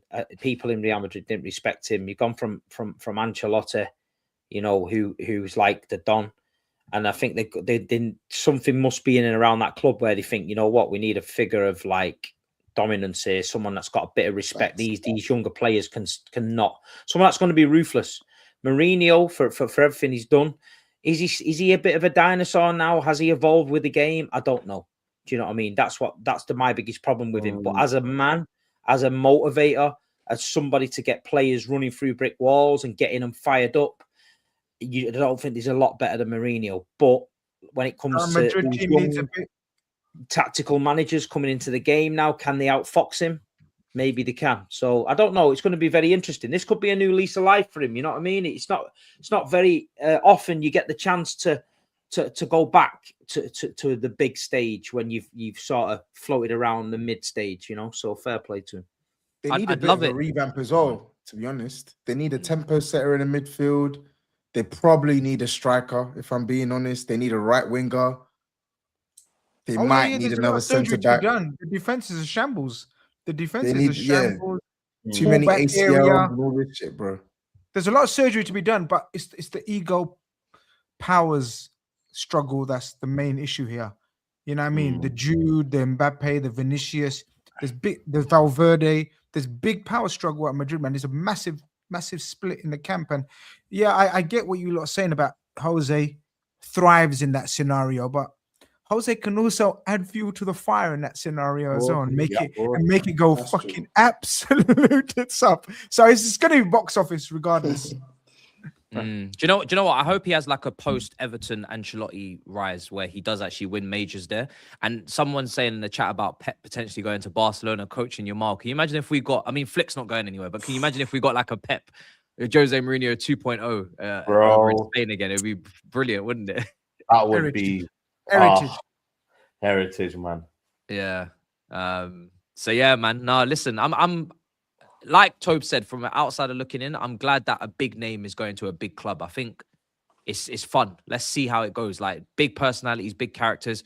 How many times have we said Real Madrid, they need a manager, not really a head coach? No one's listening to systems and all that shit over there. They just need to be kind of put together and let them express themselves, but they just need to be managed because they're punching each other up in training, man. It's crazy. Let's actually let's go to Liverpool next, because I feel like the Salah slot thing is actually big as well. That's quite a lot of drama over there that I'm licking my lips actually with the thought of it all. It's mad. What, no title race, chat? What? No, we'll get to the title race, but your game was pretty boring today. I'll be real. Yeah, come on, man, Tosin, It man. was quite Yeah, man, boring. you beat Burnley. We We'll get a drama, man. we were talking about the title race. We were Call talking up, you want to talk, Tosin. we've You been gotta talking call up, about you the want title talk. race. No, you want See talk, this Tosin. You Arsenal want talk. agenda. No worries. No, do you know what? We'll preview the Man City Bournemouth game, Arsenal, mix it in on there. But you know, we've been talking come on. title race a few weeks now. It's, you know, boring Burnley win. I feel like Salah's slot is a little bit more there, a little bit more meat on the bone. Grizz. Yeah, But if we it's lost more- today, it wouldn't be boring, would it? Yeah, if we'd lost to Tottenham, we would have started with you. I'll be real. We would have started. Double standards on that. Oh, Grizz, go on. Yeah, man. With us, it's just one drama and one unnecessary drama after another. It's an embarrassing season, and I find this embarrassing as well. I just think the timing was off. I agreed. Look, everyone's got their own version of what Mohamed Salah has said and done. Opposition, rivals, even Liverpool fans. There's like, what's the word? Civil war. My opinion's like in the middle somewhere. You know what I mean? I'm sorry for being boring and that and uncle type answer, but I love Mohamed Salah and I support Liverpool Football Club. And I think every player should time what he says when and how he says it. I just think it was bad timing. People disagree, and that's up to them. They say it's the perfect timing. He had to let the people at the very top know that shit ain't right, and I get that. But especially with his farewell and then Robertson's farewell at the weekend, the atmosphere is not good. I can tell you that at Liverpool. Behind the scenes, in and around the players. What's that? Oh, that's Steve having his refreshments. Yeah, the atmosphere is not good, lads. The atmosphere is not good. He's thrown a grenade, and it's definitely directed at Slot because Slot had a guy in. Did I tell you a lot? Did we discuss it? Where Slot in the last press conference spoke about it's not all about being good in the gym. Paraphrasing, you know, standards. The standards are not supposed to be only good in the gym. Cussing Salah's standards, almost having a dig. So it's never good when a legend of the club's having a dig at the coach and the coach's having a dig at the legend of a club, and the coach hasn't really got a leg to stand on because look at the season we're having. So it's a bit embarrassing. It's a bit cringe. We're in a bad state. There's splits in the camp. I know all the local journalists think that Slot has been given a vote of confidence, but I think we're in for a bomber. You think he's going to get sacked? I don't think Slot is going to be in charge of Liverpool at the first game of the season, people. I don't think it's going to be the case. I don't think he's going to survive. He's lost the players. Sorry, he's lost the fans. But more importantly, he's lost the players. And when you lose the players, there's no coming back. There's no coming back. So this is why the Alonso going to Chelsea is a bit mad. Like, we've let Alonso go. We didn't want Alonso. So we must have something else lined up. I don't know yet, but I will be digging and trying to find out. But from what I'm listening and then reading and hearing and speaking to people, I think he doesn't survive, man. And rightly so. I don't want to touch upon the Villa game. There's nothing. They trounced us. They embarrassed us. It was awful viewing. It was just a depiction of our season. Weak. No ideas, fragile, mentally, physically. Just want the season to end, man. And I think Slot wants the season to end as well now. It's mad at the moment. But yeah, the Mohamed Salah situation, I just hope it doesn't overshadow the farewell that him and Robertson deserve, because even you guys as neutrals will say two absolute brilliant legends of the recent last decade or so. And Mohamed Salah, I wanted him to go out on not this in this kind of mode, but he's adamant that he's going and he's making sure Slot goes as well. Basically, in effect, that's what he's done, man. That's what he's doing. And I think it's going to work. I don't think the owners will want this to carry on and continue. And I think they'll make a change. You think there's any chance Slot don't play him in the last game? Boy, I could shock. Because if I was Slot, yeah, and I was leaving anyway, boy, I'll just throw the grenade back and just don't play him. Next level. I hear that. I hear that. Who cares? I hear that. If you're going to be petty, let me show you petty. Yeah, but I think that would be just. I don't know.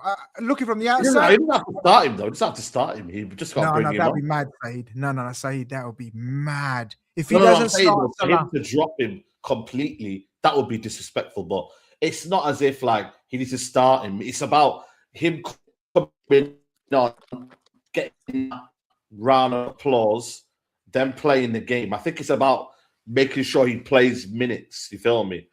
But hear I don't that. think it's disrespectful not to start him. Maybe, But I think for me, yeah.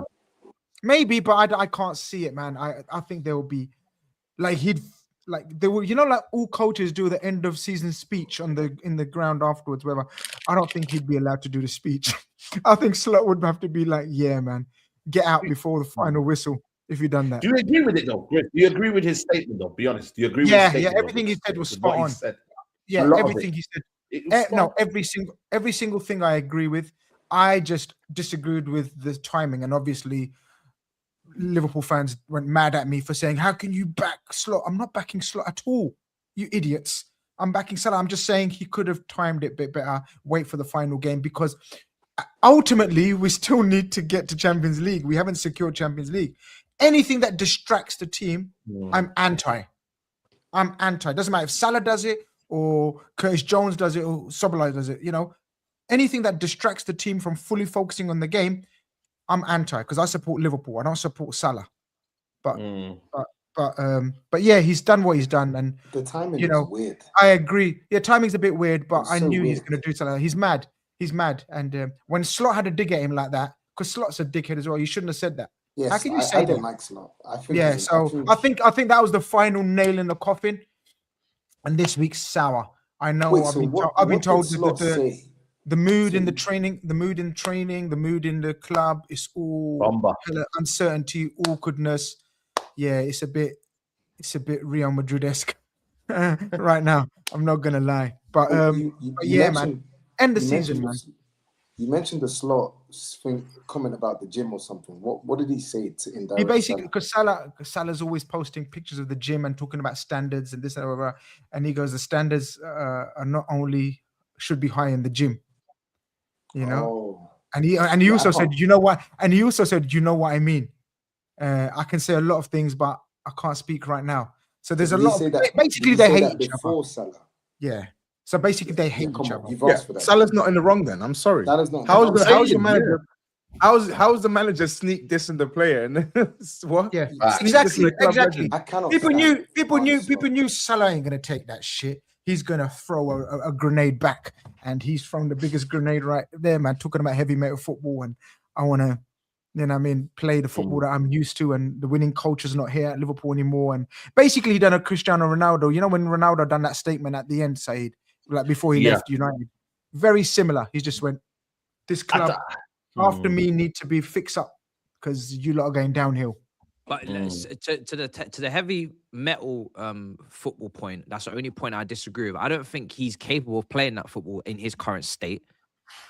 Last season he did less defensive duties and all that stuff, left high up the pitch to get his goals and whatnot. And also, I don't feel like Liverpool's identity is built on that. If you go back before Klopp, your older managers prior to that, you don't have to play that way. I think you just need to be attack-minded, but not. He said the heavy metal one was definitely just a dig, What he meant, what he said in the rest of his statement and everything, I don't want to read it all out again, but basically he's talking about fast attacking football. DNA. Yeah, DNA. He's saying this Liverpool football is not, the fans don't want it, the players don't want it. He just had a go at his whole coaching philosophy.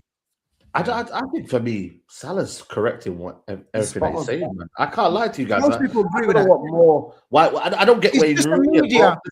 Wayne Rooney's a legend. Yeah, Wayne Rooney's a legend, but I found it hypocritical him coming out and saying what he said when he did the same thing at Man United, when he demanded more from the board and putting a transfer request going to Man City of all teams. So I think for me, what he's done is he's perfectly within his right to kind of speak on it, because he's been literally one of the reasons why Liverpool have been successful in the last 10 years, So I think he's got every right as a Liverpool legend to speak on the football club and on his slot that he's not good enough, and sack him. I think he's got the that. thing is, people are forgetting media, and the media. We know the media are a disgrace in this country. We know what their agendas are, narratives are. All the players have liked this. All the fans have liked. So they agree. 96%. There was a poll done today on Sky, and 96% agreed with Salah. That's one-sided if ever you see one. What it is, Salah does these statements at the end of every season. So people are forgetting that he always does these ones. This is not good enough. We're going to come back stronger. He does it all the time. It's just that this time he just waited, It's just the timing. He's leaving. We just want it to be calm and happy for him and make it a celebration where it's going to be tense and awkward. And the cameras are going to be panning on him and slot and all that. Do you get what I mean? It's not. And on top of that, we need to win because we ain't. I think we need a point, but we ain't guaranteed Champions secured League. Champions League. Boy, that's what I'm saying. That would be the ultimate embarrassment. That would be the ultimate embarrassment if you don't make Champions League. Embarrassing, bruv. I'm telling you now. Embarrassing. That would be the ultimate. But it is what it is. I wouldn't put it past Liverpool this season to shit themselves in the last game as well. But I want it to be a joyous occasion, man. And Robertson and Salah, props to them and big ups to them, man. A lot of legends leaving the Premier League this year, man. You know what I mean? So it's going to be farewells. Yeah. I don't want to move on, but there is a lot to do in this Liverpool team, guys. Hold on a minute. Do not let Arne Slot distract you from these players, guys. Konate, Van Dijk, McAllister, Gravenberch. These lot, I'm telling you now, they've been an embarrassment this year. They have been 100%. An embarrassment this year. So Boslike, cool. I'll give him that. There's a lot of players. Florian. No one else. There's a lot. So they can hide behind the manager, but there's 100%. A lot of these players need to look at themselves in the mirror and be like, yo, we ain't done enough, And next season, it's a big kind of little mini rebuild again of getting the players that you need to go and get. Oh, 100%. Fully agree with you. I don't. GRIZZ has already given up on next season's title. I don't always agree with you when you talk about Liverpool. But your analysis is getting top notch, man. Like your lack of football matches yourself for your club, like Matisse said, because you had about 13 matches this season. You had time. You had time to do homework on other clubs. Yeah, and I've been listening to James Olcott. I think you've done a lot of homework on other clubs. You had a lot of time on your hands, and you've done well, man. You've passed your grades, man. You got good grades this year on other clubs. Now you got a bit too far. Now you need to just simmer down. But go ahead. Let me go through some Liverpool super chats, then we'll move on to Arsenal's enthralling win against Burnley. Mr. Nice Guy says GRIZZ Husla is mini Klopp. Also get Kamara from Monaco, Diomande. These guys are Liverpool type of players. As a rival, Slot has killed the team I feared. I said it earlier, but I don't think the recruitment that Liverpool have done in the last summer has been geared towards heavy metal football. So I feel like they can't really commit to that anymore. With someone like an Isak who's injury prone, trying to press from the front, there's going to have to be some thinking going on there. Wow. Not looking good, bro. I rate him, but boy, it's looking Torresy at best. Boy. Blank says Salah wants heavy metal football. Bring in Money Mace. The low IQ cross county pagan suits the non-stop running Liverpool needs. Don't get it done. The fuck. Let's see. Anyone reckon if Bournemouth lose to City, FSG sack Slot because there's no need to save face anymore? With UCL confirmed, no, they won't do that. I think Shane, they'll let him do the last game just to have a cut and dry. But then it seems like they even want to back him if they get Champions League. That was the last we heard. But GRIZZ now has turned the page. He says this could be finished. So let's see. Honest question, when has Mo Salah ever said, I need to play better, I need to do X, Y, Z after a poor performance? He only speaks when he's benched.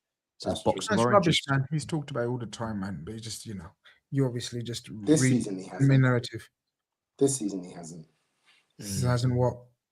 This season he hasn't come out and said, guys, I'm tanking, I'm doing. He's not done that this season. Who does that? Who does that? Captains should do that. Leaders should do that. Absolutely. No. But I'm saying, who else? Give me examples of other players coming out and saying, like he says, I'm not happy with my performances, of course. But why do you need the articles, interviews being done, or why does he need to do that? That's what leaders do. That's what leaders do. But that's leaders talk about. Yeah, of course, leaders talk about the situation. I'm saying, Kobe said, Tosin saying he hasn't said I've been crap. Which player comes out and says I've been crap? Leaders. I just told you. Honestly, Name some examples of players coming out and saying I'm crap this season. Well, I can't. But there's going to be examples if I look.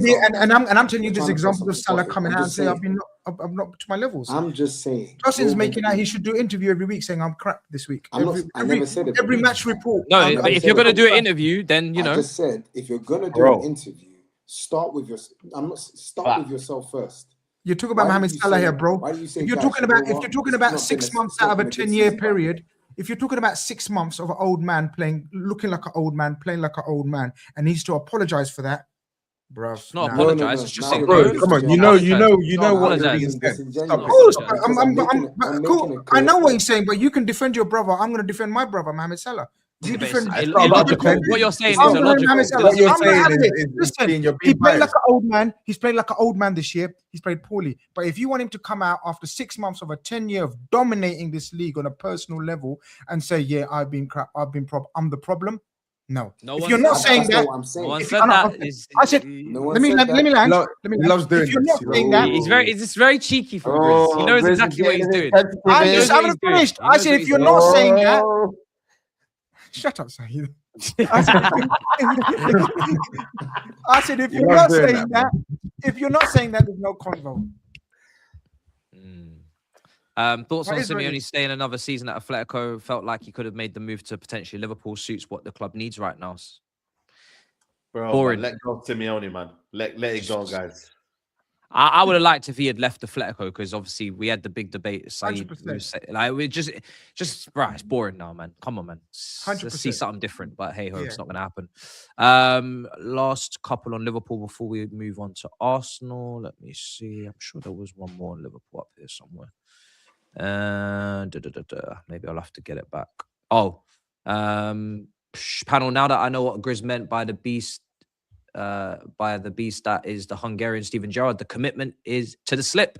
20 losses so far as well. Worst case scenario, Pep leaving. Another super chat where brother said everything.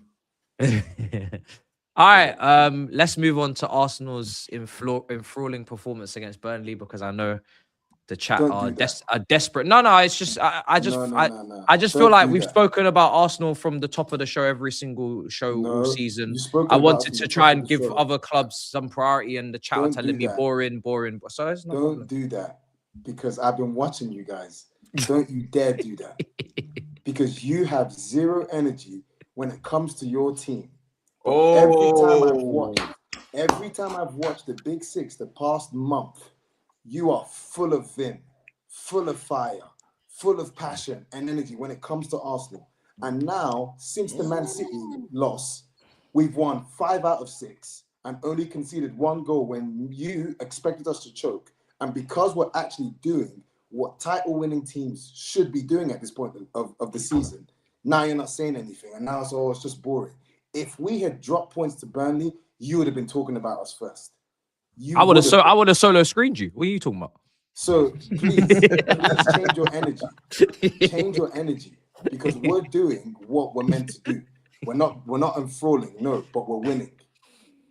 We're stingy. How many goals we conceded the past 6 games? I don't know. We only conceded 1. Fair.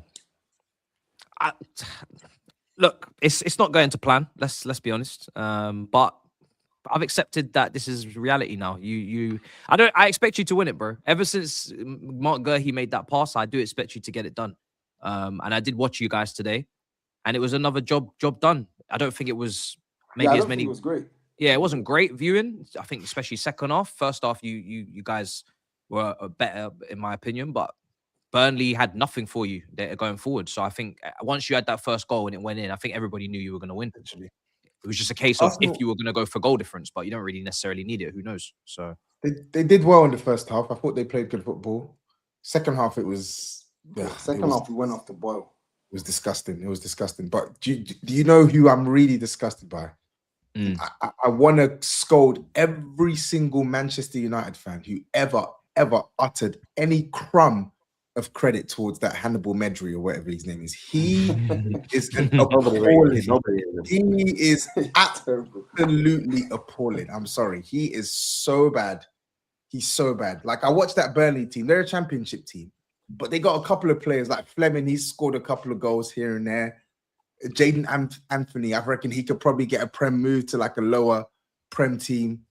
But that Hannibal Medri, they need to lock that brother up in the dog pen or something like that. He's terrible. He's absolutely kept shooting from like 40 yards. Crazy. And every single time he's blazing it, I'm like, what are you doing? He's just a passion merchant, bro. That's all he is. He just runs around and Pep said he'd buy them Rolexes if they won. Just saying. Yeah. Pep said he'd buy them Rolexes if they won. All I'm saying is this. I mean, we weren't great, but you've got to give the team some sort. Actually, you know what? I'm not going to ask for credit. We ain't won anything. All I'm saying is we got the job done. Right now, we've done what we ever since Man City, the loss, where the momentum actually shifted towards City, and then they went top. Ever since that, we've been near flawless. We've been near flawless. We've won the matches that we meant to win, and we haven't given away any stupid goals. And some may say, yeah, you got lucky. Havertz should have gotten a red card today. He should have. But at the same time, we should have had a penalty.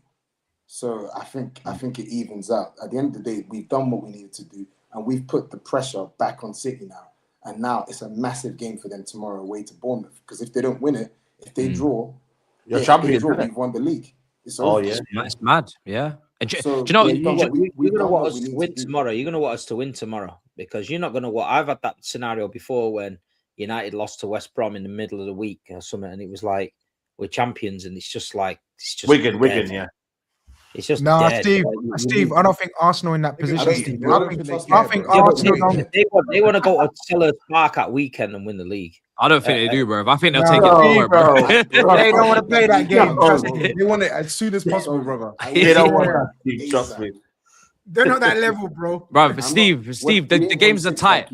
0-0 at 60 minutes Sellers Park. You think they want that potentially over just winning it right now? You see him zoom in the crowd tonight. There were people chewing the fingers off. There were people crying. Yeah, but because it was nervy. It was nervy. Bro, I didn't expect 1-0, man. I don't think none of us predicted 1-0. And that's my only criticism. I was just like, man, it shouldn't have been this. It should not have been. We were expecting 2-3-0 calm. Yeah, it shouldn't be going 4 minutes left and it's 1-0. Come on, man. And it was all our own doing. Burnley were terrible. They were there for the taking. We were just slow in our attacks, just booting, hoofing the ball, doing dumb stuff at the back, trying to invite. It's just, But I want that League One. I'm sorry. We're on City's level. I need it won by tomorrow. Bournemouth, please. But Glasner, did you hear Glasner, by the way? He said he's going to take it seriously on Sunday. He's not going to rest players, he said. I don't mind. So, I don't mind. Yeah. So obviously, if you win it, which I think you will, you're going to get massive, mentality points. You have to, right? You've closed it, especially after the defeat at the Etihad. So there's no doubt about that, regardless of the style. But are you nervous going into that last day of the season if City win it with the way you guys haven't maybe blamed these teams that you maybe would have expected to? West Ham, I don't know. West Ham, I didn't expect to blame because it's West Ham. They're trying to stay up. But maybe tonight's performance, I don't know if there's any. What's the nerve saying for you? West Ham, I didn't expect us to hammer them. I think Palace will be a tough game regardless. It's always I've been hearing a lot of people saying, "Oh yeah, they're going to be thinking about the Europa Conference League," but Palace away is Palace away. It's going to be a tough game. So I think if City win tomorrow, it's going to be tough for us. But I still expect us to win. I'd back us, even Palace at their full strength, to win at Selhurst Park. We have to. The title's in our hands. 2 points going into the last game of the season. If City win, we have to win. Now, what's the man of the performance going to be? I don't know what it's going to be like. If we play the best team that we should be playing, then I think we could actually go there and bop them. But I'm not sure. I don't know what Arteta's going to do. Because Gyökeres has been the informed striker the past couple of weeks, but then he starts Havertz today. He experimented. He plays one holding midfielder. He plays Ødegaard. Eze, we've been wanting to see that all season. I thought Eze was poor today, so I don't really know. I'm thinking if he plays the team that started against Fulham, I think we'll go to Crystal Palace and we'll win maybe by a 1-2 goal, by a 2-goal margin. But if he doesn't, if he plays the team that played today, I'm not really too sure. But I think we'll win. I just don't know the manner of the performance. Yeah. But right now, I don't care. Just win. My problem with Palace is even though okay, cool. I wasn't even expecting them to play his strongest team. Even if they do that, the players are not going to be 100% because they're going to be thinking about the final. don't want to get injuries, pulling out at 50-50s, looking after themselves, up against a fully committed Arsenal team that are putting everything on the line for a title. Those margins, those percentages mentally, it's just, I don't see. But you say that though, but it is still, a game it's still Palace that's away. based on history. Yeah. So yeah, remember all the years ago, West Ham had nothing to play for. They stopped Man United from winning the league. So listen, you can say you're going to be resting players and all of that, but deep down they know the significance of the game. You know what I mean? So they're going to want to rise up in a sense of, we're part of a game that's history for Arsenal. So they want to do a little bit 100. to stop that. You know what I mean? So, and the crowd as well. They're London club. You know what I mean? So, bro, Steve Parish wants that 10 million, brother, for Eze. he does. But it won't just be a walkover though. Everyone's just expected it to be a walkover. No, it won't be. It won't be. No. I think everyone expected that because everyone thought they were gonna like not down tools, but basically rest pretty much all their players, bro. Yeah. What you mean, like they did against City? Yeah, exactly. Just like what they did against City. Yeah. I'm not saying it's take the piss out of Arsenal. I'm literally. I know that. I'm just saying. I think a lot of the media commentary, like Glasner's been asked how many times about what he's going to do against Arsenal. So, but why didn't anyone talk about the fact that he rested players against City? I know City rested players as well. I think they did. Like, why is no one asking why did you rest players against City?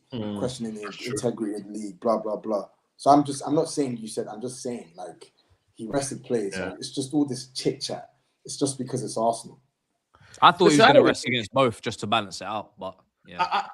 I think Bournemouth are going to beat City tomorrow. I know we won't get into predictions, but I don't think I think you know what, these guys are 18 unbeaten. They're on a roll right now.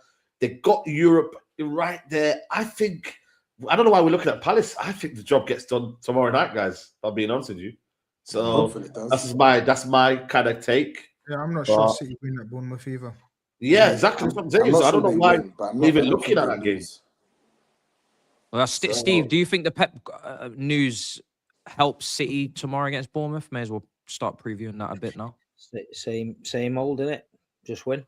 I think we win. We're on a good run ourselves, you know what I mean? 21, just won the cup. Got to win. Simple as that. Just got to win. You never know what can happen. Take it to the last game. That's what I said. Take it to the last game. Let's have that last day drama where you don't know what's going to happen. If it goes to a last day, there's always some drama somewhere. Always. So I want that. And then if you take it to the last day, may the best team win. That's it. We need that. We need this, bro. We need this last day. We need it, man. You need it? Yeah, I was just about to say, why do you need it? Bro, I said we, man. Are we football fans? Listen, he's Grizz Khan, he shoehorns his players and everyone into every conversation. He's just trying to get involved in it. Interesting. You know what I mean? I said we're football fans, man. We want a last day drama, man. Come on, I got nothing to look forward to. No, we do. I agree with Grizz. I want the season to end, man, from a Liverpool point of view. But I'm gonna leave here with something. A bit of drama on the last day would be nice, man. Do you know what I mean? We got a relegation battle. Be good for the viewing figures. Be good for the brand of the Premier League brand. It'd be good. But Grizz, why for you? This team that's taken titles after titles off of you. Why do you want them to go to the final day of the season? That's strange for me. Why not? Surely you want them not to give me the case for against. Why shouldn't I? Again? I remember when Man United had to go. Man United had to go to West Ham. Man United had to go to West Ham to win the league. And then Blackburn won it. Yeah, but people in the chat shit. Like, I'm not. People are saying, why is he? Blackburn get beat? Blah blah blah. This, that, the other, and all that shit. Man, I tell you, United. Yeah. So you never know. Could you imagine? Could you imagine City win tomorrow, goes to the last game, and Arsenal get beat 1-0, and Man City win against Aston Villa. Pep wins a treble. A domestic treble. I'm out of there, man. Can you imagine it? Let me not say anything. Can you imagine it? See that chat? You see that chat? You better never turn up again, ever again. Just disappear. I swear, Can you imagine next Monday's show with Turkish? AFTV, finish. Goodness. Shut the gaff down. Finish. Shut the gaff down. Pack your bags. You know, all of them people gone. Finished. Gone. End of story. Pack your bags. What were you saying? LV General's new song coming out after that? Steve. Well, he owes me royalties because he's mentioning me in the song, so he needs to pay me. Get your money, man. Get your money. Of course I am. Hey, I tell you something. Considering no one's ever made a rap song and put me in it. I'm buzzing with that. That's mad. Yeah. Oh dear. Ridiculous. All right. Let's move on to predictions actually for City Bournemouth. Let's just get that out of the way and then Are we doing predictions? Oh shit, Yeah. midweek. Yeah, let's just get that out of the way. Turkish has gone 3-1 to Bournemouth. SAEED, what are you going with? I'm gonna go 2-1 Bournemouth. All right. Steve, what about you? 2-0 City. I'm gonna go 2-1 City. GRIZZ? 2-2. Okay. TOBS? 2-1 City. Okay. Tosin, what are you going with, bro? 2-2. Oh, okay. Goals? 2-2-2s. All right. Let me go through super chats for Arsenal, then we'll go over to the lesser. Well, the guys that are not really fighting for crazy stuff on the Your final. team. What do you mean? Aren't you fighting to relegate us? That's what you said, right? I mean, West Ham let us all down. Let's be honest, but yeah, we'll get into that after. Things to now the game isn't as the game is. Wow. It's not got the weight that it needed to have on it, in my opinion. But let's see, man. Let's see. Yes. I think you might have got You away hate with it, the game. unfortunately. Yeah. Oh yeah, we got away with bro, it. I'm fuming. Newcastle needed to chill, man. There's no need for that. Fair play if Arsenal win. I'm happy for Turkish, but this is the shit is Haram football ever to win the league. Facts. Man validated himself. What's a mega boring team? What a mega boring team. Listen, once you win, man. I can't lie. It's a lot. If they don't win it, then absolutely we're validated to say that football wasn't good enough. That if they win it, bro, it's copium. We're suffering. Yeah. A win is a win. Doesn't really matter how you get it done. Let's see. Love for the love, guys. Best show on YouTube. Turkish. The parade is gonna be mad. Tobes, your voice sends me to sleep. Love for that. Nasty work. Nasty Thanks. work. You want to clap back or anything? Nope. Yeah. Let's see here. Ding dong, the witch is dead. I'm gonna be who they say I am. Arsenal winning the league 10 in a row. Is that a song? I don't get the reference. Maybe I'm out of touch. Let's see. Let's be real. Premier League know the verdict on Man City. 155 charges, and we'll let Arsenal headbutt players and allow Havertz go studs in on leg breaker. Everybody unanimous think that was a red card? Yes. Yeah. Mm. Yeah, it's a red. Yeah, Fido says 100% red card for Havertz, but in the words of Stephen A. Smith, we don't care. Come on, you Gunners. Bye-bye, Pep. Yeah. Sometimes I think certain players get away with things that other players wouldn't get away with. I think reputation is a big thing when those kind of tackles get made. Maybe Havertz I don't is think not. it was a reputation thing. I think You don't they think made so? a mistake with the Saka. I think they were just trying to even things out because, bro, if they send her off Havertz, there will be uproar about that penalty decision because it's a clear pen. Clear pen. Yeah. Turkish has literally just got in his Chelsea Tottenham prediction just now. It's so lucky. He's been reminded whilst he's listening to the show. I know, because I know he didn't know there was another game. He's literally just got away with it there. Mad. Rash, I'm an Arsenal fan, but I can't lie. Havertz should have been sent off. Also, if Nketiah has a stinker in the future for us, then he's gonna get clipped up for that cheek moment. Yeah, that was crazy from Sky Sports. So I don't know what's weird. going on. I don't know what's going on, What's happening there? bro. What was this? Sorry, I think They I must showed have his missed. butt on TV, bro. Weird. Bro, I his don't even- ass cheeks were out. They were out. And I don't know why the camera pans it. not the skullfuggery edit with the watch along, Like, and they were out. I'm talking ass cheeks were out. Like, That's crazy. It bro, was so weird. Boy. I don't know why the cameras stayed zoomed in on him whilst that was happening. oh, it's mad. It's actually crazy. Maybe he's enjoying it. I don't think he was expected to be on camera. I can't lie. Levan says Havertz's tackle is as much as a red card as Foden's tackle on Bassi. PGMOL needs a slap. Only red cartel virgins care about the 115. Rest of football don't care, as we know. They created the rules to protect themselves. There's SK. Weren't Liverpool meant to dominate this season? Are we forgetting that? Destroy. Exactly. I believe this is in reference to GRIZZ saying that Arsenal should go on to dominate afterwards. Yeah. Well, yeah. Frankie says, what does GRIZZ mean it's time for Arsenal to dominate? They have been finishing second for the last 3 seasons. Now it's no surprise if they step up. If I have to explain to you after the show about talking about new managers at other club, Pep leaving, Slot his job in danger. If I still have to explain to you what I meant, then fuck off, man. Am I harsh? Am I harsh? Yeah. No, am I harsh? We had a proper discussion about how Arsenal are the most stable in every sense right now. And he goes, what does GRIZZ mean? Fucking numpty. Brian says, Steve, no one cares when City win trophies. You are a small club. Never forget who you are. Except Brian, who sent £4.99 super chatting to tell everyone he doesn't care. Brian's not the sharpest tool in the box. Matt, if you come to the parade, hit the whatever the hell that is. I will not be anywhere near that, mate. I will be away, far, far away. Trust me. More do you can't believe. Let's see if there's any more Arsenal ones. There's a lot of manager ones. That Pep debate really got everybody going. I can see. Have a look at Arteta's forward options and say he isn't world class. He's taken a league title off the best to ever do it in his first managerial role. Who put those attacking options there? Was it Arteta or so stupid? What the fuck? What? Then? And champion then? Like what? Have a look at the forwards that he spent enormous amounts of money on. Didn't maximize. He sold him. Yeah, that's not gonna fly, brother.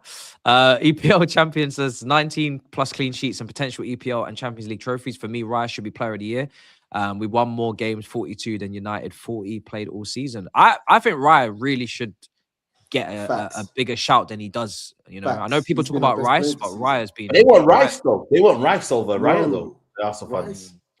This Rice chat is so weird. But it's mad, isn't it? A DM and a goalkeeper is their player of the season. The defenders. Like you normally, you know, when you talk about players of the season of a title-winning side, yeah, it's always Salah, Haaland, attackers, yeah. With Arsenal, it's the centre backs and the goalkeeper. They're players of the season. Mad, isn't it?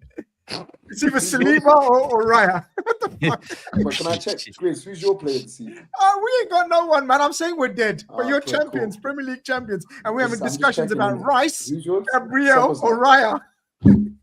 I'll take that, man. Raya's been. I'm joking. Take it. You're champions. But what was your point? You was going to say Raya over Rice because I've not heard. Yeah, that 100. much. I think Rice I'm lying, Saeed. Yeah, GRIZZ is a troll today. He's a troll, man. Am I lying? Tell me I'm lying. No, listen. For me, you got to give him credit, man. Like Raya's been outstanding, and the defense has been. That's been their framework of their league title. Has been the defense, and I think Tosi would agree with that.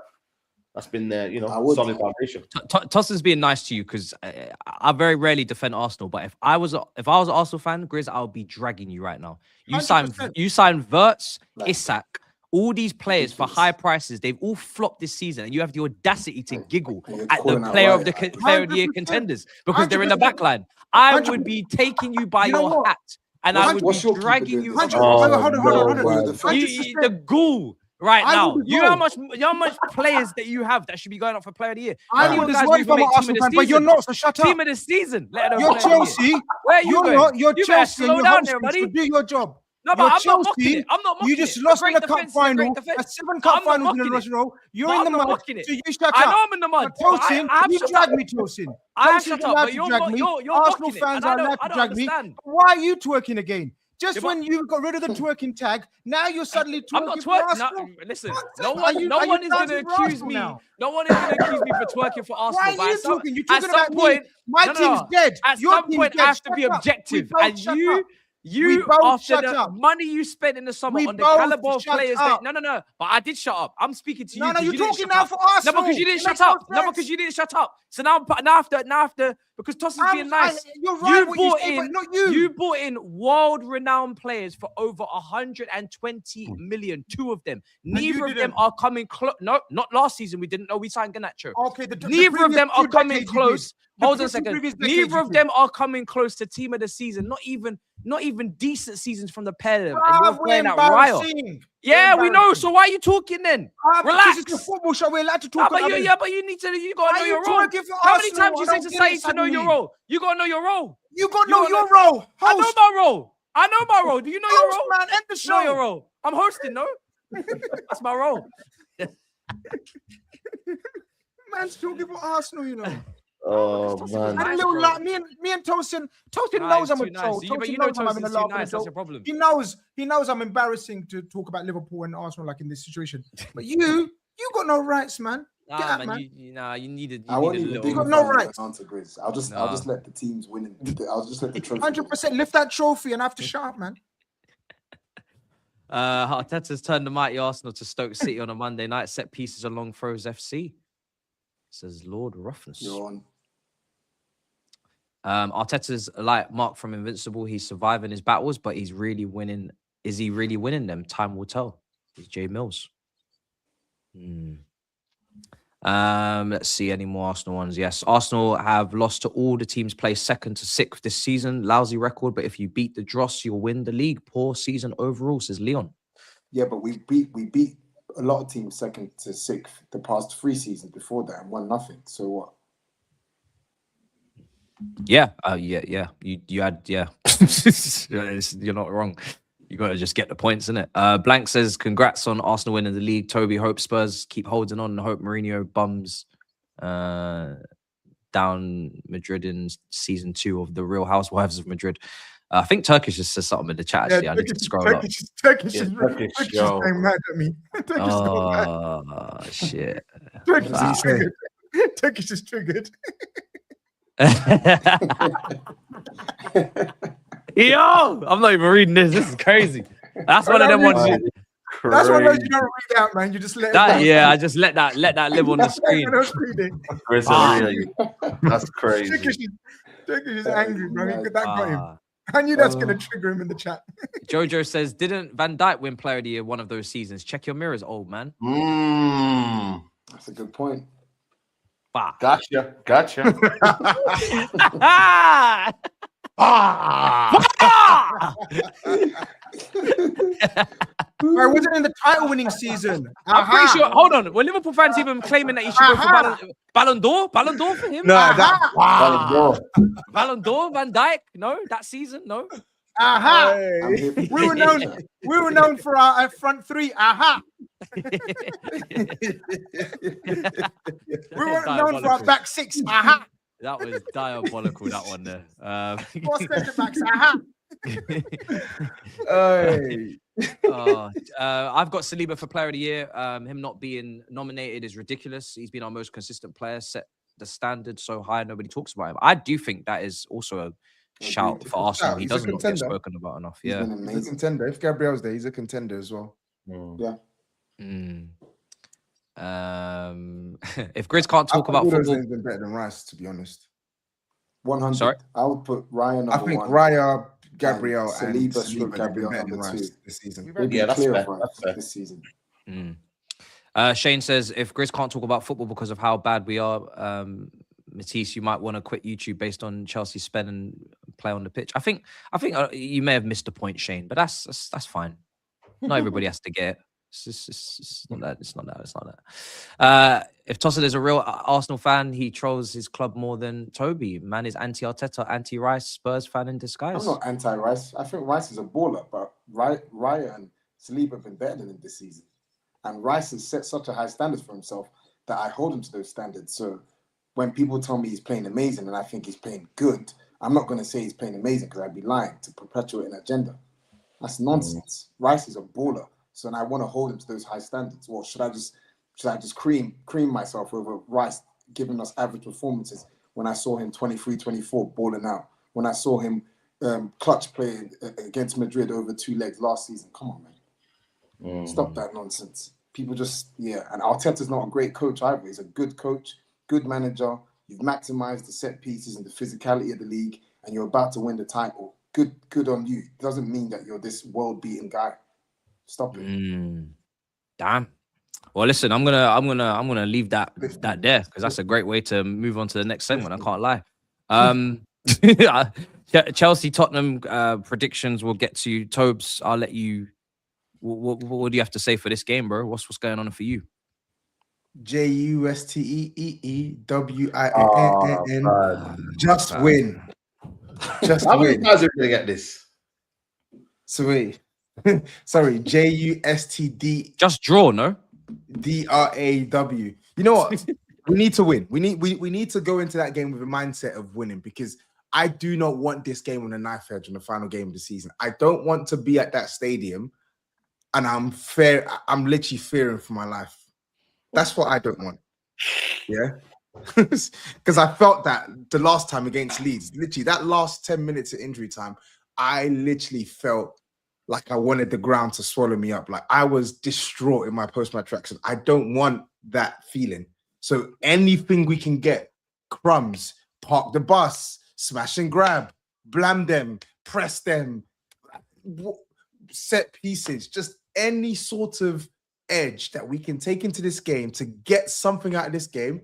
Very unlikely, by the way, but just try and get something out of this game. Please, please, please, please, please do not give them, man, any more confidence. How many more moments are we going to have to just put this misery of a season behind us? This is yet another moment. And I know we only need 1 point from 2 games, right? But the 2 games are against Chelsea, where we don't win. We're lucky to get a point. And then at home, where we've won twice all season. So then you start looking at the 1 point from 2 games, you're thinking it's still... I'm a bit comfier than I was on Monday, but I'm still not 100% comfy. I need this team to go to Chelsea and get something. You must go get something. Just draw. I'm even going to change it to forget about just win. Just draw. Just draw. Just draw. Just draw. Pull Kukureya's hair. Kick Caicedo's shins. Just do anything you can to just get a draw. Just get a draw, please. Get a draw and put this hellish season behind me, please. I beg. I actually beg. I'm begging you in the name of God. In the name of God, please just put this horrible season to bed, please. And just go get something tomorrow, please. Please. Yeah, I mean, I ain't going to say much more than just win for once. Xabi Alonso is watching. If you want to impress the new manager, you know what to do. And if you want to give the fans something back who are fantastic at Wembley, you know what to do. Play your strongest team, beat Tottenham, give them something to stress about on the final day of the season against Everton. That's literally it. Anything less is a loss. There's no draw. It's either you won or you lost. So let's see how it goes. But yeah, no excuses. That Tottenham team is too injury stricken, too poor to not be beating them at home. Final home game of the season. Turkish went with a Chelsea 2-1 win. Steve, what are you going with? 1-0 Chelsea. I'm sorry, SAEED. I literally No, that's fine. I'm gonna go with, you know what, 1-1. I'm gonna go 2-0 Chelsea. GRIZZ? 2-1 Chelsea. Tobes? 1-1. And Tossin, what are you going with, bro? I think 2-1 Chelsea. I think Chelsea win that. Okay. Cool. Right. Let me see. Man United. Nothing to talk about. Yeah. 3-2. I think the main conversation is Bruno equaling Thierry Henry and De Bruyne. Even though, to be fair, he should have had about 5 assists if the attackers could score. You know what I mean? It would have been 5 assists, but absolutely wasteful And the Casemiro farewell, man. The final game. Yeah, proper send-off for him. Big up to Casemiro. Deserves it. It's been a cult hero at Man United. And if you think to yourself, 52 million now, what do you buy for? I think for me, for the 4 years that he's been here, I think it's been well money worth spent for me personally. So yeah, big send-off for him. But yeah, the main thing was the Bruno. One more assist needed to go and get it. And I think he'll get it at Brighton. So yeah, big up to him. But all in all, decent win. Crazy game. Anderson, top player. Tell you what, man, when you watch him, player and a half, man. So yeah, people saying handball. Listen, it's they admitted it, so it is what it is. I don't know what you want to do.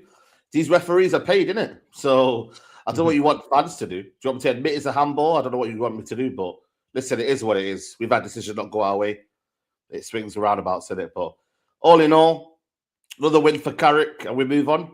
That's about it, really. There's nothing really to say, to be honest with you, about that one.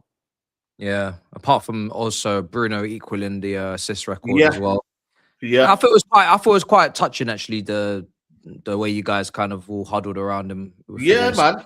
It's nice. Bro, you should have had 4, bro. You should have had 4. He played 1 to Mbumo. He played 1 to Xerxes. He played 1 to Ahmad. He played 1 to Dorgu. Bro, you've walked right into that. He's being sarcastic. I'm not. I'm just saying, I'm not. I'm happy. I'm actually happy for for him. I thought it was a nice moment. I thought it was touching. For me, I don't know. I don't know what he's trying to run jokes at 12:20 a.m. Who's running jokes, bro? Yeah, because he's trying to say like, yeah, man, Yo, it's an achievement, it's a trophy. listen, I don't know what he's trying to say. Wait, hold on a second. I'm actually being serious. I said that was a nice moment. I actually genuinely thought, yo, that's a lovely moment. The way you guys are rallying behind him to get him these assists.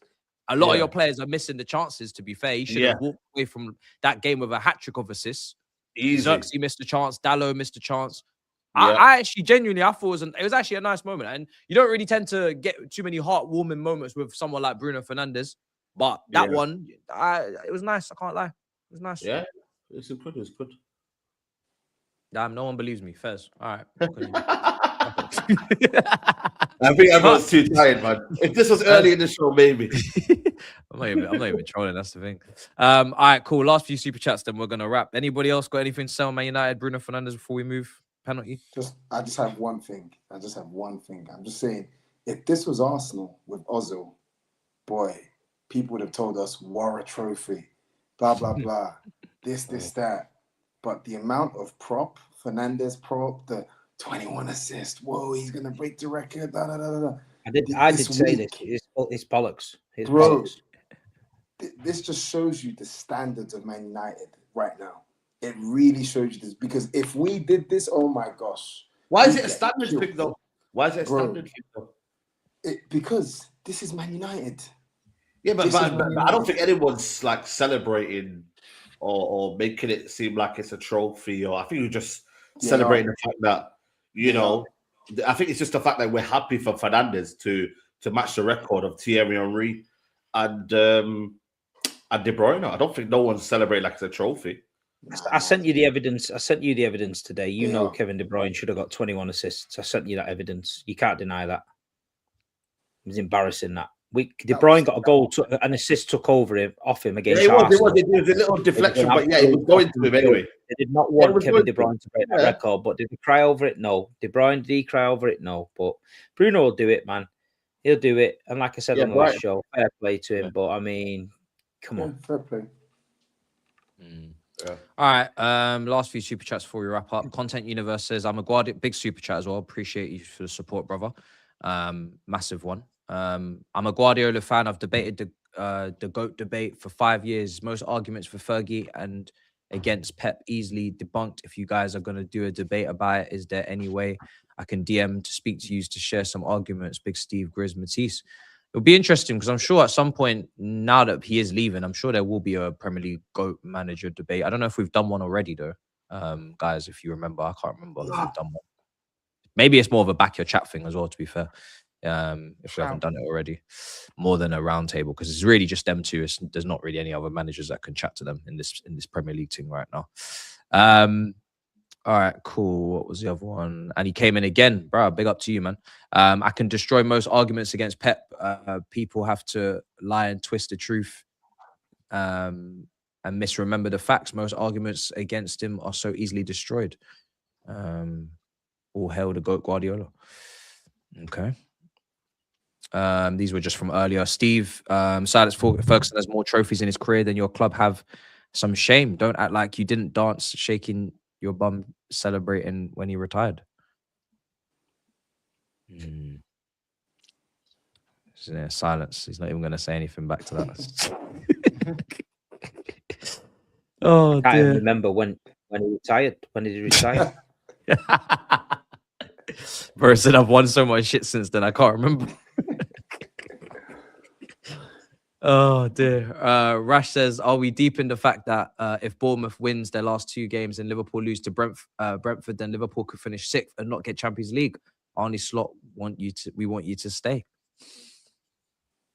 Yeah, it's a lot that's got to happen, but it'll be interesting. GRIZZ troller this season: Eze over Wirtz, Gyökeres over Ekitike, Madueke over Isak, and Kapi over Kirkes, Saka over Salah, Zubimendi over McAllister, Kepa over Mambadashvili, and so on. Boy. Let's see. Happy you started on Bruno SAEED all season, though you've been cheekily saying assists from corners shouldn't count. How many of assists are from open play? Never said that. Never said that. Never came out my mouth. Waffling. Tosser, do you want Spurs to be relegated? Absolutely. Good lad. Good lad. That should be a good way of ending the show. I like it. Christmas dinner will never be the same. Yeah, why wouldn't I? Okay. I remember that, Steve. After all the years of Man City support. Okay. Cool. Oh, he admitted it. He admitted it after all these years of twerking for Man City. No, but I like that, brother. It should be. If he'd have said no, he's my brother. If he'd have turned around and said no, he's my brother, I want to see him smiling, I'd be like, fuck you, mate. My brother, I don't want to see my brother smiling. I hope his team's in the shit. Do you know what I mean? That's what you want, isn't it? That's rivalry. I like it, man. I like it. Me. Look at Saeed's had to suffer all his brothers in the house for years. You know what I mean? Steve, you think we care about winning the league on Tuesday evening? I live in Melbourne and I want to wake up tomorrow seeing the timeline going mad. Fair. No media is asking Emery if is putting up full strength team and taking seriously. Oh, well, yeah, that's another good point, actually. I never even thought about that. Glad West Ham helped us. The corruption would have sent us down. Blatant Arsenal red card against Burnley. If that was Romero, he would have gotten 2 reds. It's true. As much as I dislike at the moment, it's true. There was no FFP when Man United were dominating and breaking transfer records. FFP was put in place by the cartel to burn the bridge they used to get success. Interesting. Last couple, because some of them are kind of repetitive as well. And what time is it? It's 12:30 as well. So let's see. Spurs never won 2 games at the bridge in 50 years with these players. Better not mess it up. Also, João Pedro not being in the Brazil squad is crazy. Yeah, it is mad. But hey ho. Tottenham secure safety, and look at TOBS comes into the stream smiling when he was dead last week. I don't like this man. Why wouldn't I smile? I don't understand you. What? You want me to frown after being given a lifeline? It's crazy. I know. Sorry, Grizz. I had to respond. Apologies. Oh dear. Last one here. Saeed, with Pep gone, do you think it increases our chance of getting Elliot Anderson time to rise Red Devils? I'm not sure. Yeah, listen, it's going to cost us big money, man. So yeah, we'll see. We'll see, man. All right. Well, listen, we're going to wrap there, people. 12:30. It's going to probably be God knows what time at this point. So we're going to wrap it there. But yeah, next show will be on the Thursday. Obviously, after the Bournemouth City game's done and after Chelsea Tottenham, we could be talking about Arsenal winning the league next show. That could actually be a possibility with Turkish hosting. It could actually happen. The table I don't think is updated, so I'm probably going to just leave that until Thursday. and just let it all just get updated then on the Thursday, because I don't think it is updated. So yeah. So he has been. So just to confirm, Turkish has been deducted points. Then yeah. For me, Turkish has to be deducted points. He's gonna rig it though, because he's the one. He's gonna rig it. I need you to sort that out. You know what I mean? Yeah. Okay. We'll ask Scott Thuggery to Scott Thuggery, make sure. Yeah. So yeah, that's the state of play. If that's not on the graphic on Thursday, then we can start. There needs to be consequences for this guy's cheating. He just does whatever he wants, and man just let him do whatever he wants, bro. I'm sick of it. No, then the audience know that the integrity of the table is now completely null and finished. void. No, but we can't null and void Saeed's win, man. Like that's like disrespecting Saeed's win if it's null and void. Like, no, it's not going to be null and void, but I'm just saying from an integrity standpoint, they'll know the table has been manipulated throughout the season if he's not going to take his free points. Wow. So, wow. You know, I mean, yeah, I don't feel bad. We all know what happened when I did my forfeit. He copied all my scores. So for me, that's just how it's got to be. Yeah. Has he had any rebuttal? No, he's not said anything. All right, let's wrap it up before he comes back. All right, guys, we'll see you on Thursday. Big up to everybody. Great show. And till next time in a bit, people. Peace. Peace.